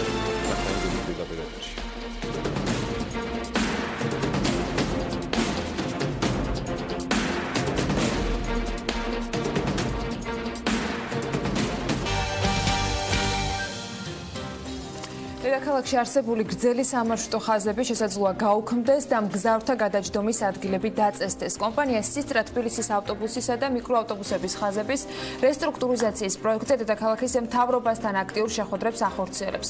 მათივე ინფორმაციით შესაძლოა რუსთავიდან, გარდაბნიდან და მცხეთიდან დედაქალაქში მოძრავი სამარშუტო მიკროავტობუსებისათვის გაჩერების გარკვეული ადგილები იყოს გამოყოფილი, რომლის იქითაც მათ თბილისში მგზავრების შემოყვანა აღარ შეეძლება. ამას გუშინ საუბრობდნენ თბილისის მერიაში საზოგადოებრივი ავტობუსების მოძრაობის ახალი სქემა შეიმუშავეს.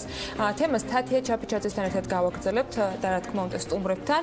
თათია მოგესალმები, მივესალმები შენ სტუმრებსაც, რომლებიც სულ რამდენიმე წამში უკვე საუბარშიც ჩაერთვებიან. მოგესალმებით კიდევ ერთხელ, დიახ, გუშინ ცნობილი გახდა, რომ ქალაქში 7 ახალი მარშრუტი ამოქმედება, 5 მარშრუტი შეიცვლება, 13 ავტობუსები დაემატება, ხოლო 3 მარშრუტზე საშუალო ტევადობის ავტობუსები, დიდი ტევადობის ავტობუსები ჩანაცვლდება.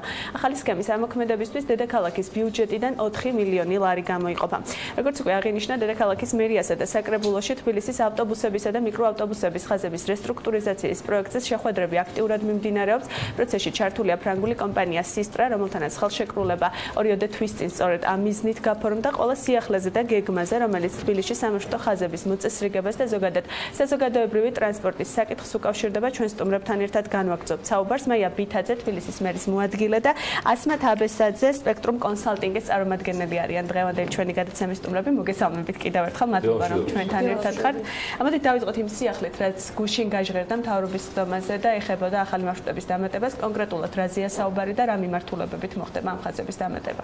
მოგესალმებით კიდევ ერთხელ, მივესალმებით თქვენს მაყურებელს და ძალიან დიდი მადლობა რომ მიუძღვენით დღევანდელი გადაცემა, ასე ვთქვათ, იმ სატრანსპორტო გამოწვევებს და სატრანსპორტო გადაწყვეტებს, რაც მერი ახორციელებს აი იმ ერთიანი სატრანსპორტო პოლიტიკის ფარგლებში, რაც ჩვენ პრიორიტეტად გამოცხადებული. ერთმანეთს გარო გავმიჯნოთ ის პროექტი, რაც გუშინ იქნა წარმოდგენილი მთავრობას და საკრებულოში გადაიგზავნა, რეალურად არ არის ნაყოფი იმ კვლევისა, რომელსაც სისტრა აკეთებს ქალბატონი ასმათის ხელმძღვანელობით ევროპის რეკონსტრუქციისა და განვითარების ბანკის საგრანტო ხელშეკრულების ფარგლებში, არამედ ეს არის ასე ვთქვათ, თვითონ მუნიციპალიტეტის შიგნით სატრანსპორტო კომპანიისა და საქალაქო სამსახურის 4-თვიანი მუშაობის შედეგი. პრობლემა იყო ძალიან სერიოზული, დღესაც დგას ბუნებრივია ეს პრობლემა და ჩვენ ძალიან კარგად ვიცით, რომ ძალიან ბევრ უბანში გვაკლია ჩვენ ტრანსპორტი, რაც ხანგრძლივობას იწვევს, გადაჯდომის დისკომფორტს იწვევს და იწვევს პლუს იმას, რომ ზოგიერთ უბანში საერთოდ ერთი ან ორი ავტობუსი დადის, არის შემთხვევები საათში ერთი ავტობუსი გვაქვს, სამარშუტო ტაქსი საერთოდ არ არის. ამიტომ ჩვენ მქონდა ძალიან დიდი განაცხადი, მათ შორის მაჟორიტარების მხრიდან წარმოდგენილი მოსახლეობის განაცხადები, რომ ამათ უბანში ტრანსპორტი საერთოდ არ იყო, ან ტევადობა იყო ნაკლები და ასე შემდეგ. იმ რესურსის შესაბამისად, რაც ჩვენ გვაქვს, 25 ავტობუსი დამატებით იქნა გამოძებნილი, მათ შორის როგორც თქვენ აღნიშნეთ, ანუ ტევადობის ავტობუსები გადანაწილდა იმის მიხედვით, სად უფრო მეტი არის მოთხოვნა, ნაკადი სად უფრო მეტია და შესაბამისად დამუშავდა ის სატრანსპორტო, ასე ვთქვათ, სამარშუტო ახალი სქემა, რომლის ფარგლებში ჩვენ 7 ახალი მარშრუტი დავნიშნეთ და მოხდა რეორგანიზება ყველა სხვა მიმართულებით, მათ შორის ტევადობის გაზდის, მათ შორის ხაზების დაგრძელების და ასე ვთქვათ, ხაზებზე ავტობუსების დამატების კუთხით. ძალიან მასშტაბური იყო. პრაქტიკულად თითქმის ყველა მიმართულება არის დაწყებული საბურთალოდან უცრუბიძე, ცინცაძის ქუჩა, აფრიკის მიმართულებით, სამგორის ახმეტელის მეტროს მიმართულებით, თბილისის ზღვის მიმართულებით. პრაქტიკულად მინდა ვთქვა, რომ ასეთი ტიპის, ანუ ამდენი ავტობუსი ერთად სამარშუტო ქსელს ძალიან დიდი ხანია, რამოდენიმე, რა ვიცი, თითქმის 10 წელი არ დამატებია და რეალურად ის, რასაც დღეს სისტრა აკეთებს, არის სწორედ ის წინ გადადგმული ნაბიჯი, რომელიც ჩვენ სამარშუტო სქემების სწორ მოდელს დაგვანახებს და გამოგვიყვანს აი ამ გაუგებრობისგან, აი გულწრფელად გითხრათ, მე პირდადად მერის მოადგილედ დავინიშნე, გამიკვირდა, სულ მაინტერესებდა როგორ ინიშნებოდა სამარშუტო ხაზები. ანუ ეს ინიშნებოდა თურმე მოთხოვნისა მიხედვით, ანუ სად ბევრი მოიწერება, სად ნაკლები და ასე შემდეგ. არ არის ეს სწორი ბუნებრივია და სწორედ ის, რასაც სისტრა აკეთებს, დაგვანახებს ჩვენ როგორი არის სწორი მარშრუტები. ნაკადების კვლევას აკეთებენ და შესაბამისად ეს დაიგეგმება უკვე არა განაცხადების ინტენსივობის მიხედვით, თუმცა ის, რაც ახლა გაკეთდა, ძალიან წინ გათქმული ნაბიჯია, იმ კუთხით, რომ აი რაღაც ყველაზე ცხელი წერტილები განტვირთვას არ არის, ყველაზე ცხელი წერტილები, ხალხს ტრანსპორტი არ ქონდა უბრალოდ, ანუ ვერ მიდიოდნენ ადაბე წერტილამდე. და გადატვირთვის მიმართულებით სისტრა მუშაობს და ამ შემთხვევაში ასმათ აბესაძე, რომ გითხრათ, გავრცელდა რამდენიმე დღის წინ ინფორმაცია ხაზების დამოკლებაზე და ამ რაღაც არაერთგვაროვანი გამოხმაურება ამ გამოიწვია საზოგადოებაში, რაღაც ტრანსპორტის გაძვირებაზე, გადაჯდომებზე. რაზეა რეალურად ლაპარაკი და რა არის მიზანი ის, რომ თქვა საცობებისგან განიტვირთოს და ეს იყოს ერთიანი სქემა, სადაც კომფორტულად შეეძლება მომხმარებლებს გადაჯდომა, თუ რაზე მუშაობთ ამ ეტაპზე და რა გვაქვს დღესდღეობით, რა სურათია?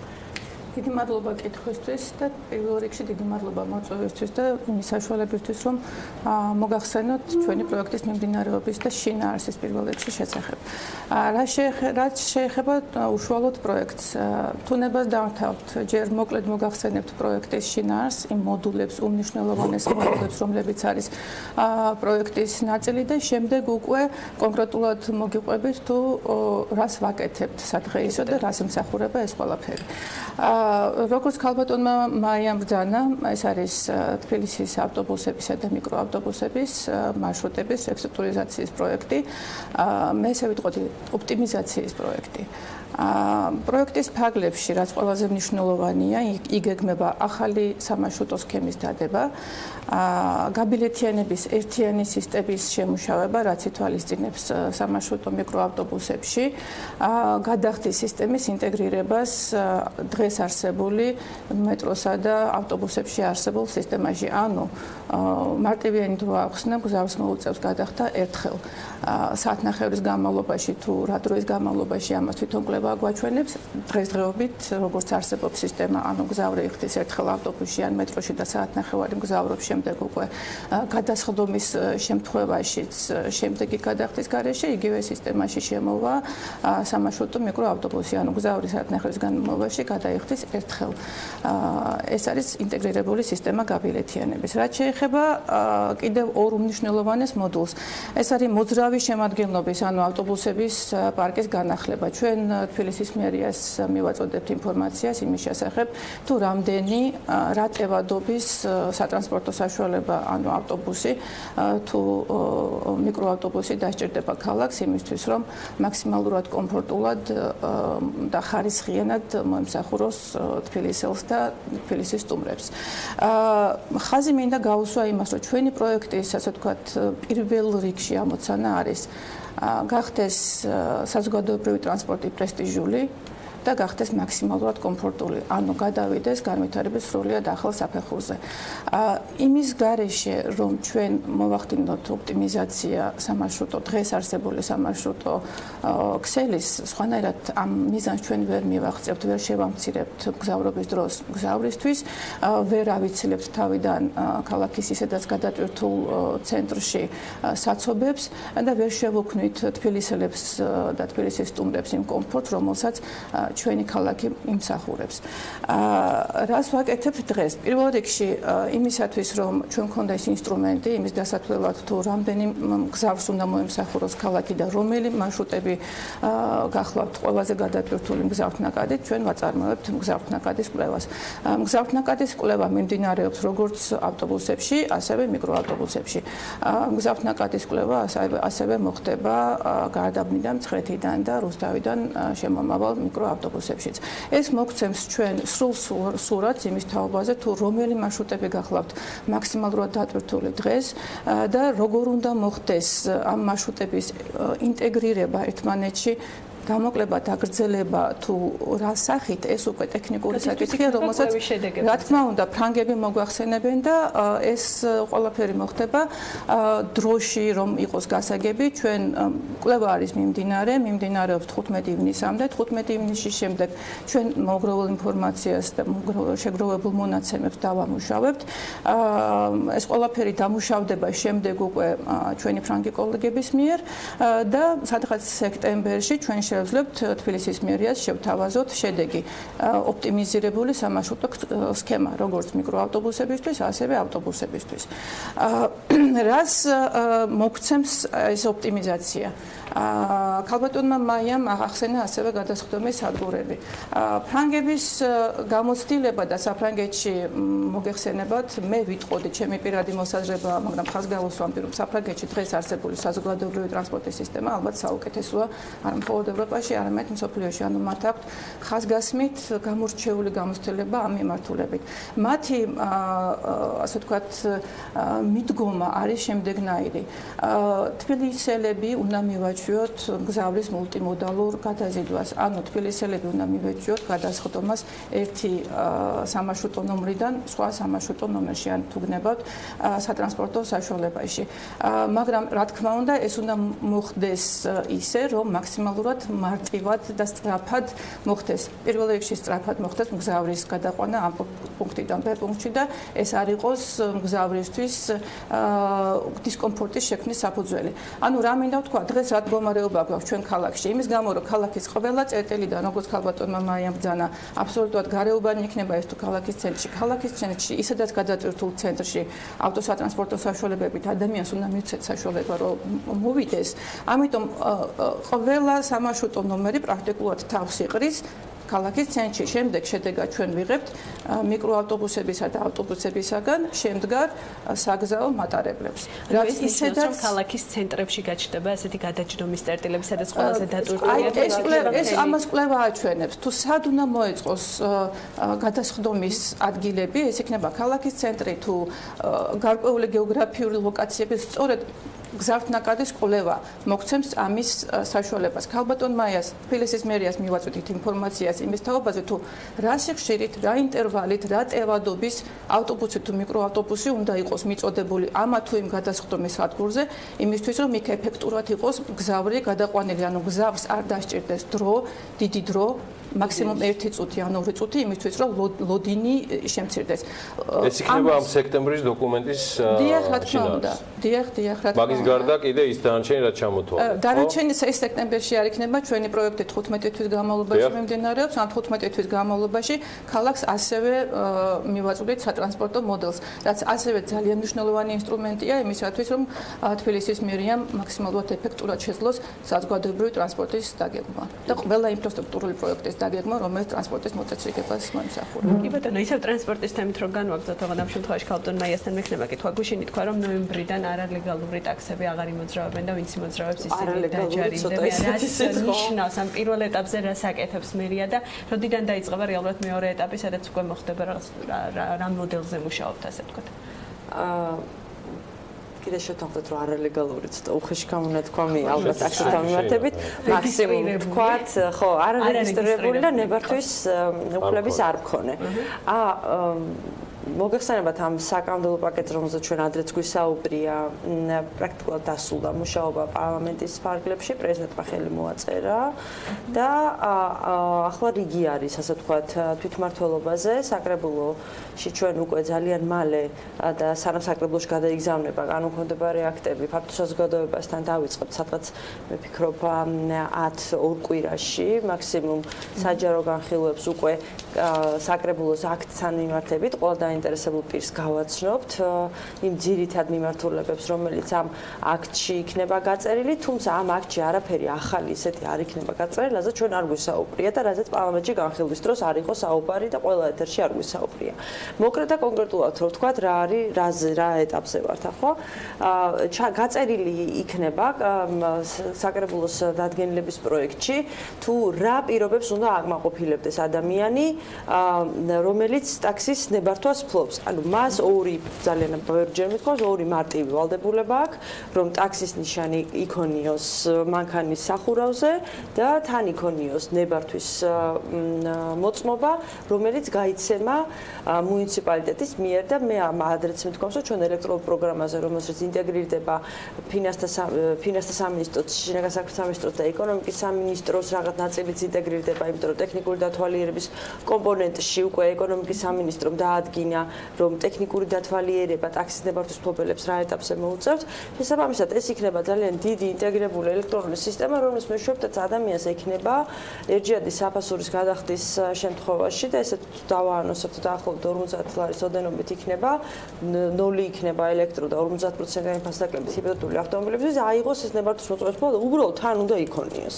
მეორე ეტაპი რა იქნება? ეს არის, ეს არაერთხელ გვითხოვს შინაარსი რა არის ამისი და მეორე ეტაპი აი თუ რა ვალდებულებები იქნება მეორე ეტაპზე, ეს აუცილებლად ჩვენ ადრეც გვითხოვს, რომ დაანონსებული იქნება უკვე ამავე აქტში. ანუ ამ აქტის მიღების შემდგომ ადამიანს ეცოდება 2020 წლიდან რა პირობებს უნდა აკმაყოფილებდეს, თუმცა ამაზე ჩვენ უკვე უფრო ფართო რეჟიმში უნდა ვიმსჯელოთ, თუმცა ერთი მნიშვნელოვანია, რომ საუბარი იქნება, უკვე ვთქვი, რომ ტექნიკურ დათვალიერებასთან ინტეგრაცია ხდება, ერთი მნიშვნელოვანია, რომ საუბარი იქნება ასევე ერთიან ვიზუალზე და გარკვეულ ნარჩვევებზე, ელექტრონულზე თუ ასე ვთქვათ, ინდივიდუალურზე, რომელიც დაკავშირებული იქნება ქალაქის მარშრუტების ცოდნასთან ელემენტარულად. ამის ელექტრონული საშუალებაც არსებობს და ამისი სხვა საშუალებაც არსებობს, მაგრამ ჩვენ არ გვინდა რომ პროცესი გავართულოთ, ეგ ძღოლებს კიდე ცალკე ტესტირება უკეთოთ და ასე შემდეგ, ეს უკვე შემდეგი განვითარების ეტაპების შედეგი შეიძლება იყოს, თუმცა ამ შემთხვევაშიც ჩვენი პარტნიორები არიან ამ ტაქსის რეფორმისთან მიმართებით, ჩვენი პარტნიორია აზიის განვითარების ბანკი, ასე ვთქვა და ის ექსპერტები, რომლებიც ამ კუთხით გვეხმარებიან, ისინიც აქტიურად იქნებიან ჩართულები ამ საჯარო განხილვის პროცესში, რომელსაც ჩვენ ძალიან მალე წავვარდნით. კი ბატონო, და ერთი კითხვა უნდა დაგისვათ ასევე, ცოტა ხნის წინ პარტიზანული მებაღეობის წევრმა გავრცელა ინფორმაცია და რუსთაველზე ფოტო, სადაც პარლამენტის შენობის მოპირდაპირე მხარე, სადაც ახალი მრავალფუნქციური შენობა მაგთის დაკვეთით აშენდა, კედარი მოჭრეს. იქ ჩვენი ჟურნალისტი იმყოფებოდა ნინი ლონგურაშვილი, რომელიც 26 მაისის ღონისძიებებს აშუქებდა და მან ის გაესაუბრა რამდენიმე წარმომადგენელს, ვინც ადგილზე იყო, თუ შეიძლება რომ მოვისმინოთ კომენტარი და შემდგომ განვავრცოთ საუბარი. ხომ არ გაქვთ ინფორმაცია, აქ იყო კედარი, ძალიან მაღალი ხედა, ვინ მოჭრა ხოლმე? არ გაქვთ ინფორმაცია არა? არა, მოკლედ ჩვენაც მოვედით არა ყოფილა. უკვე რომ მოხვედით არ იყო? რამდენი ხანია რაც მუშაობ? რაღაც 3 დღე. და არ იყო ამ 3 დღის განმავლობაში? ჩემი კითხვა მდგომარეობს შემდგომში, ეს რენდერი რამდენიმე თვის წინ გაჩნდა სხვათა შორის გარემოს დაცვის საქალაქო სამსახურმა გავრცელა, სადაც ეს ამ შენობის წინ აღარ იყო ეს კედარი. რა აუცილებლობა იყო ამ ხის მოჭრის, თუ გაქვთ თქვენ ამის შესახებ ინფორმაცია? რა აუცილებლობა იყო ამ ხის მოჭრის? კითხვა შემოვაბრუნებ, საჭირო არის თუ არა, რომ ქალაქის მწვანე ლანდშაფტს, მწვანე ინფრასტრუქტურას მივაქციოთ ყურადღება. ხო არის საჭირო, ხო თახვდებით ამაზე. ერთმნიშვნელოვანია, იმიტომ რომ როდესაც არქიტექტურაზე ვსაუბრობთ, იგივე არის მწვანე არქიტექტურა, ხო? ანუ არსებობს რაღაც, რომელიც რუსთაველზე არავინ არ შეიმჩნია, მათ შორის პარტიზანულმა მებაღეობამ, მე აღარ ვსაუბრობ ამ თემაზე და ის თუ იქნა შემჩნეული, როგორ გაისხლა ის ძალიან დიდი ჭადრები, რომელიც იქ წლებია დგას და არავის არ გაუსხლავს და როგორი ფორმა მიიღო დღეს ამ ჭადრებმა. გავაგზავნო და ახალი ენერგები რო დაერგო ამრავი დალამაზე. ახალი ენერგები დაერგო და პლუს ამას მაგთის ოფისის წინ, თუმცა აი ეს კომპონენტი პარლამენტის და მაგთის ოფისის წინ უშუალოდ მერის გაკეთებულია და ის საჩუქარი რაც ქართულ ჯგუფმა მოგცა, იქაც მერის თანამშრომლები მონაწილეობდნენ და ჩვენი თანამშრომლები უზრუნველყოფდნენ დარგვის პროცესს. მაგთის წინ დაერგა 4 ჭადარი, რომელიც ადეკვატურია ამ უბნისთვის და მიუხედავად იმისა, რომ ეს ხე და მე პირველ საშუალო სკოლაში ვსწავლობდი და ჩემ თვალწინ განვითარდა იქ ყველა მოვლენა, მე მახსოვს იქ როგორი ხეები იდგა და როგორი სილამაზე იყო და ჩვენ თუ იმ რუსთაველს არ აღუდგინეთ ეს სილამაზე, ნუ ყველაფერზე შეიძლება გამოკიდება და ყველაფერზე შეიძლება ნუ ჭყალებში ტრაგედიის შექმნა, მაგრამ ჩვენ თუ არ დავინახეთ ის რა კეთდება ქალაქისთვის და დამერწმუნეთ, რომ ჩვენ ტენდენცია ის რაც მერიასა აქვს აღებული, ასე ვთქვათ, გამწვანების კუთხით, ვერანაირი პარტიზანული მებაღეობა და ვერც ერთი არასამთავრობო ორგანიზაცია ვერ დაეწევა ფიზიკურად და მათი მხარდაჭერის და რა ვიცი, იმედი მაქვს თქო, ვერ ვიტყვი, მაგრამ თუ მხარდაჭერა იქნება და ადეკვატური გაგება იქნება იმისი, რა ძალისხმევას ვდებთ ჩვენ, იმიტომ რომ არა ვარ ჩვენ ძალიან დიდი ხანია ხელისუფლებაში და მასშტაბები იგივე ხეების დარგვის თვალსაზრისით აღწერილია ყველა ლოკაცია, სანაპირო იქნება თუ ქუჩა. და სადაც უნდა დაირგას ხეები, რაც იმ ქუჩაზე არის გაბატონებული და წლების განმავლობაში ეს ხეები რო იჭრებოდა, ტყდებოდა, გვახსოვს რომ ეს ხეები სად არიან, ეს ხეები ნახეთ სანაპიროზე რამდენი ხიაკლია. ხდება ასფალტის ამოღება და ხეების დარგვა, მთლიანად შეივსება სანაპირო გუშინ დაახლოებით 200-მდე ხე დაირგო და ეს ღონისძიებები მერწმუნდა ძალიან ინტენსიურ ხასიათს მიიღებს. შესაბამისად, მე ვფიქრობ, რომ ისევე როგორც ქალაქს ის ინფრასტრუქტურას, ტრანსპორტის ინფრასტრუქტურის კუთხით თუ სხვა კუთხით მოწესრიგება ჭირდება, ასევე მწვანე ლანდშაფტსაც მოწესრიგება ჭირდება და ასე ვთქვათ, სიმეტრია ქაოსთან ერთად საბოლოო ჯამში შედეგს მოცემს. თუმცა სატრანსპორტო პრობლემებს თუ არ გადავჭრით და გამონაბოლქვს თუ არ გადავჭრით, იმ ტვერსაც ვერ მოვაშორეთ სიმწვანე შესაბამისად, ვცდილობთ რომ ყველაფერი ინტეგრირებულად გავაკეთოთ. რომელიც ძალიან თულად არის თბილისში განსაკუთრებით და ბოლოს მინდა გადმოგცეთ თხოვნა ჩვენი თანაწამყვანი საქართველოს დისტრიბუტორთა ბიზნეს ასოციაციის ხელმძღვანელის დილა ჭყონიას, რომელიც 4 შაბათს გიწევს გადაცემაში ამ პრობლემებზე საუბრისთვის და ასე ვთქვათ, თუ დათანხმდებით, უნდა რომ პირდაპირ ეთერში ვთქვათ ეს ჯერ მე ვფიქრობ, რომ ჯერ სახელმწიფოს საზრე გაინტერესებდა თორწლებით პანელის ნახენიუსი. ამ დისტრიბუციას დაკავშირებით, ანუ პროცესი წინ არ წასულა, პარლამენტმა დაასრულა უბრალოდ მუშაობა და ახლა გადავდივართ საკრებულოს აქცე სამუშაოდ, იმიტომ რომ ესეც იმის შედეგია, იმ კანონპროექტის შედეგია, რაც პარლამენტში იყო, 7 კანონპროექტი იყო ერთად თუ გახსოვთ. შესაბამისად, ივას სანაპირდაპირ ეთერში შევხვდები, ვპირდები რომ ნამდვილად შევხვდები სამუშაო ვითარებაში, იმიტომ რომ ეს ისეთი პროცესია, რომელიც სამუშაო ვითარებაში უნდა მიღწეული იქნეს კონსენსუსი, თუმცა ერთს დავამატებ აუცილებლად, რომ როდესაც ჩვენ ვითხოვთ რაღაცას მთავრობისგან, როდესაც ვითხოვთ, რომ იყოს სუფთაჰაერი, მოწესრიგებული არ იყოს საცობები, უნდა გავიაზროთ, რომ თანამონაწილეობის გარეშე ეს ვერ მოხერხდება. თან საშიში თანაწამყვანია. სიმღერა უყურს შუა ეთერში დროს აღმოხდება ხოლმე ესე და აი მაინც ხერხება. იქნება თუ არა ბოლო კითხვა თათია, აი მართლა იმიტომ რომ ველოდებიან, იქნება თუ არა ქართულ ფრანგული ერთობლივი ეს კვლევა საჯარო, რატო გეკითხებით? ნახავთ თუ არა ჩვენ იმ თემებს, რაც კერძო კომპანიამ თქვენი დაკვეთით და საერთაშორისო პარტნიორების მონაწილეობით თქვენ რაღაცას გაითვალისწინებთ, რაღაცა შეიძლება ალბათ არც გაითვალისწინებთ, იმიტომ რომ ეს კვლევაა. ან სხვა ეტაპზე გადავიდეთ, იმიტომ რომ წელიწად ნახევრიანი ფლათ არა, მაგრამ 15 თვიანი პროცესი არც თუ ცოტა არის, მაგრამ მთელი მოდელის დადება საშუალო საქმეა. მე წარმატება მინდა გისურვოთ. იქნება საჯარო გაუქმებაა? ბუნებრივია რაღაც ეტაპზე ეს ყველაფერი საჯარო იქნება და მე რაც ასმათმა თქვა, აი გადაჯდომის კომფორტი რომ შევქმნათ ჩვენ მხოლოდ ავტობუსის დამატება არ იქნება საკმარისი, ამასაც ხვდებით. ანუ ჩვენ თუ საზოგადოებრივი ტრანსპორტის პრიორიტეტული ხაზების საკითხი არ გადავჭერით, ბუნებრივია წინსწრებით ვერ ავამოქმედებთ იმ მოდელს, რომელიც ადამიანს გადაჯდომის მომენტში მიუხედავად ინტეგრირებული ბილეთის სისტემისა პრობლემას შეუქმნის. შესაბამისად, ყველა გადაწყვეტილება, რომელიც მიღებული იქნება თანმიმდევრული ავტოპარკის განახლების, ასე ვთქვათ, პრიორიტეტული ხაზების, ეს BRT იქნება თუ უბრალოდ ბასლეინები იქნება და საზოგადოების ჩართულობის და იმ ძირითადი ასპექტების გათვალისწინებით და გასაჯაროებით, რაც კომპანია მოგცემს. ხაზი მინდა გაუსვა, რომ ახლა რასაც კომპანია აკეთებს, არის ასე ვთქვათ, სამარშუტო ტაქსებში, ავტობუსებში, მეტროში ადამიანების გამოკითხვა არის. ანუ ადამიანებს ეკითხებიან, საიდან სად მიდიხართ, რომელია თქვენი უპირატესი მარშრუტი და რა სატრანსპორტო საშუალება. ანუ მთლიანად საჯარო გამოკითხვის შედეგად მიღებულ შედეგებზე დაკმობილი იქნება კვლევა, რაც აპრობირებული მოდელია, ისეთი კარგი სატრანსპორტო სისტემის. მაია ამას არასდროს არ იტყვის, მე გეტყვით, ეხლა ძალიან გააგრძელეთ საჯარო გამოკითხვა, საბოლოო ჯამში გადაწყვეტილება მაინც პროფესიონალებმა მიიღო. მე პატივს ვცემ საზოგადოებრივ ას ძალიან აქ მუშაობ მედიაში, მაგრამ მინდა რომ სატრანსპორტო სისტემასთან დაკავშირებით ჩვენი გაზარმაცებული უნარების მიღმა პროფესიონალებმა მიიღონ გადაწყვეტილება და არა გამოკითხვა, რომ ადამიანი რო დაждდება ქალაქის ერთბოლოში მეორემდე ერთი ადგილის გაუნზრებლად არ მეინდეს. და ეს ჩემი მოსაზრებაა, მხოლოდ და მხოლოდ სხვა არაფერი. თათია, უბრალოდ მოგლა ჩართულობით. ამოვწურეთ ამ ეტაპზე 15 ივნისის შემდგომ დარწმუნებული ვარ შევძლებთ კიდევ ამ ეთერში შეკრებას და უკვე დეტალურად კვლევის შეჯამებას. ძალიან დიდი მადლობა მეცეამს. მე წარმატებებს გისურვებ, თქვენ გჭირდება წარმატებები, იმიტომ რომ ეს ჭირდება ქალაქს. ძალიან დიდი მადლობა თქვენ მაქსიმალურს გავაკეთეთ. თათიას მადლობა საინტერესო ჩართვისთვის, კითხვებისთვის. სულ მალე რამდენიმე წუთში ელენე კვანჭილაშვილი და ნინო ეგვენიძე შემოგერთდებიან უკვე საკმაოდ საინტერესო თემით. რეკლამა მოკლე იქნება. დაგეულოთ.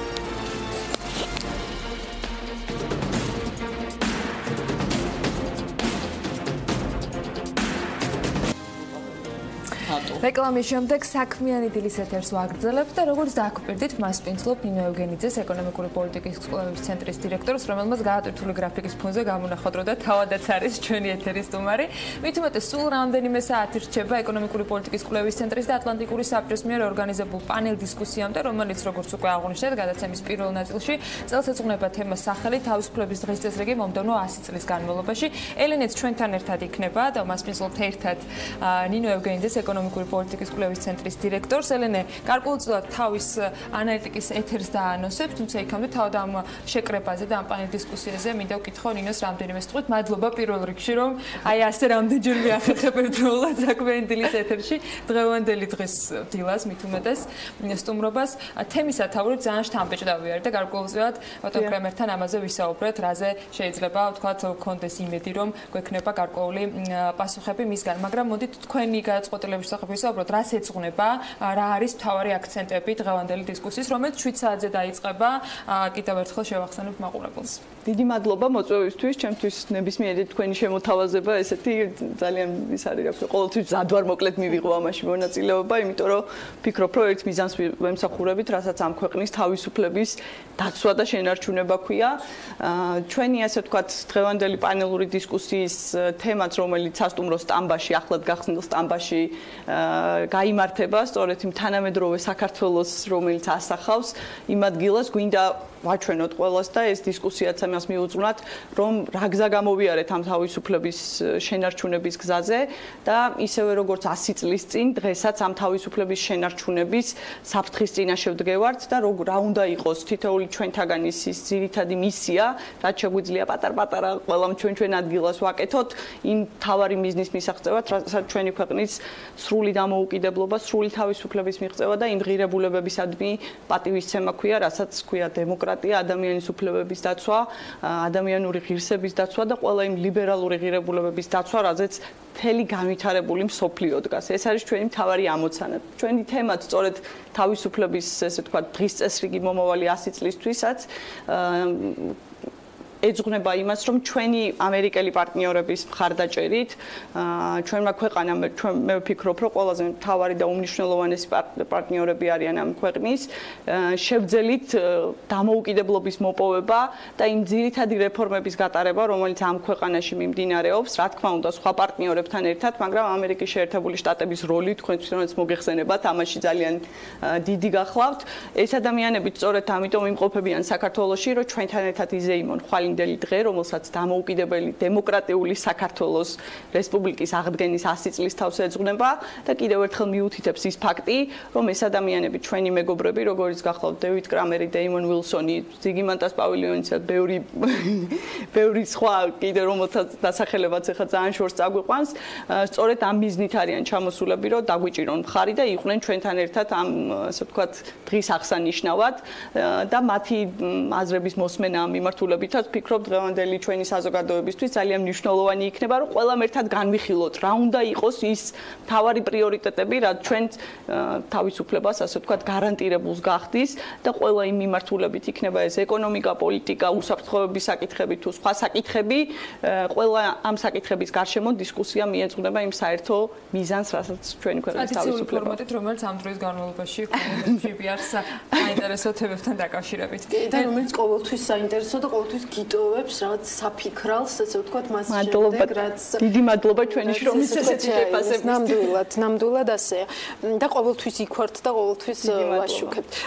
ნინო, ეკონომიკაც ახსენე ამ ყველაფერში, ეკონომიკურ თავისუფლებაზე მინდა გკითხო და სად არის ამ, ესე ვთქვათ, მომდევნო 100 წელიწადში ეკონომიკური თავისუფლების როლი და აქვე გამოვახმაურები ანალიტიკის დღევანდელ ერთ-ერთ მთავარ თემას ეკონომიკურ ზრდაზე ვისაუბრებთ და იმის შესაძლებლობაზე თუ როგორ შეიძლება ეს ზრდა მოვიდეს, ესე ვთქვათ, თითოეული ჩვენგანის ჯიბეზე აისახოს და თითოეული ჩვენგანის მაცივარზე და მოგახსენებთ, რომ დღეს თქვენ დილის გადაცემაში ბატონ დევიდ კრემერთან საუბრისას ახსენეთ, რომ აი ამ უსაფრთხოების საკითხებთან დაკავშირებით რა კავშირში არის ეკონომიკაო და ჩვენც მთელი ამ წლების განმავლობაში, ბოლო, რა ვიცი, მე მგონი 15 წლის განმავლობაში ვსაუბრობთ, რომ არ არსებობს წინსვლა და განვითარება და ეკონომიკური, ასე ვთქვათ, ზრდა და განვითარება უსაფრთხოების გარანტიების გარეშე, ამიტომ ეკონომიკა და უსაფრთხოება პირდაპირ კავშირშია ერთმანეთთან.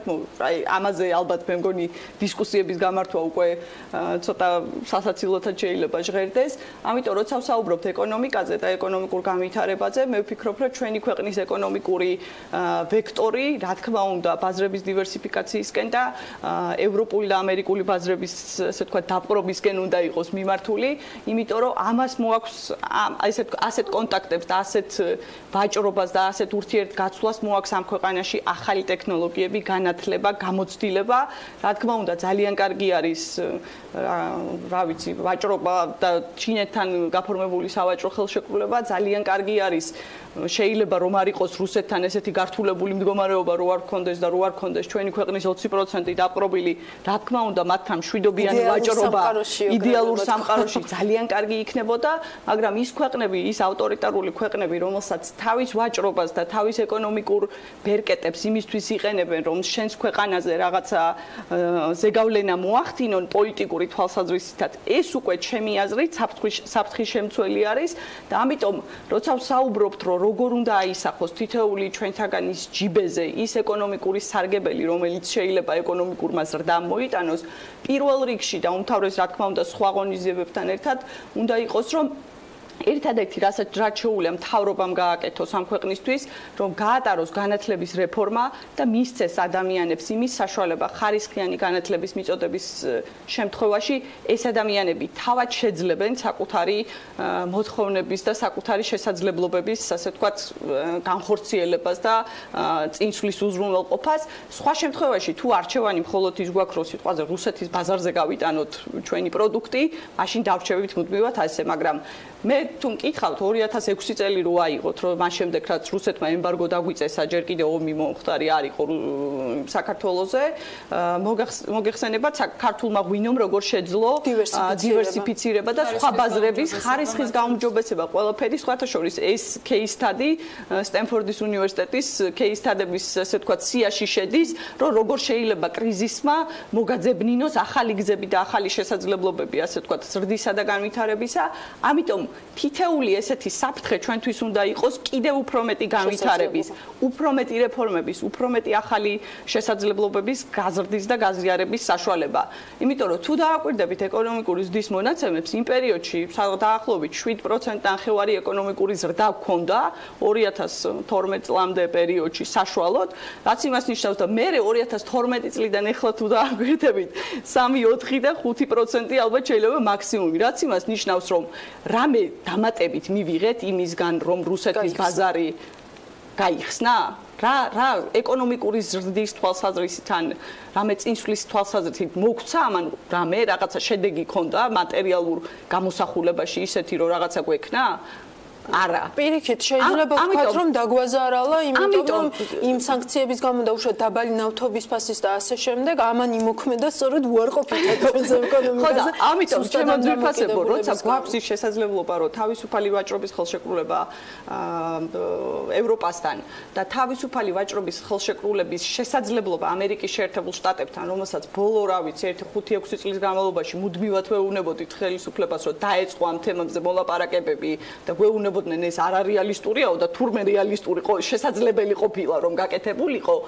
ანუ დრო არ უნდა დაიკარგოს იმ მარტივი ჭეშმარიტებების დადგენაში, რასაც დიდი მეცნიერული დადასტურებები არ ჭირდება, ხო ხვდებით? ამიტომ არიან ამ ქვეყანაში ის ადამიანები, ვისაც შესწევს ამის უნარი, ყველას ერთად მთავრობას, არასამთავრობო სექტორს ერთად გაანალიზოს და ერთად დაადგეს ამ სწორ გზას დროულად, იმიტომ რომ დასაკარგი დრო არ აქვს. ეს არის, ასე ვთქვათ, თავარი ამ ყველაფერში. დრო ჩვენთვის განსაკუთრებით პრობლემატურია, მხოლოდ ის შეგვიძლია ახლა მოვასწროთ, რომ წარმატება უსურვოთ მათ შორის იმ საკითხზე, რომელთაც შეერთებულ შტატებიდან დაბრუნებული ქართული დელეგაცია საუბრობდა სწორედ თავისუფალი ვაჭრობის ხელშეკრულების ნაწილში და მხოლოდ იმის თქმა შეგვიძლია დღეს ამ სტუდიიდან, რომ იმედია მალე მოხდება ამ ყველაფრის უკვე რეალურად ასახვა საქართველოს და კონკრეტული დოკუმენტებით თუ შეთანხმებებით დადასტურება. მადლობა სტუმრობისათვის, დინო. წარმატებელნე დღეს დღევანდელ ანალიტიკაში საღამოს CPR-ის უკვე პანელ დისკუსიაზე კიდევ ერთხელ შევხვდებით. მადლობა საქმიანი დილას ამით ვასრულოთ, ბედნიერ უქმეებს გისურვებთ და ქალების ნარატივის განცალახით ესთან ერთად ვიტოვებთ. მადლობა.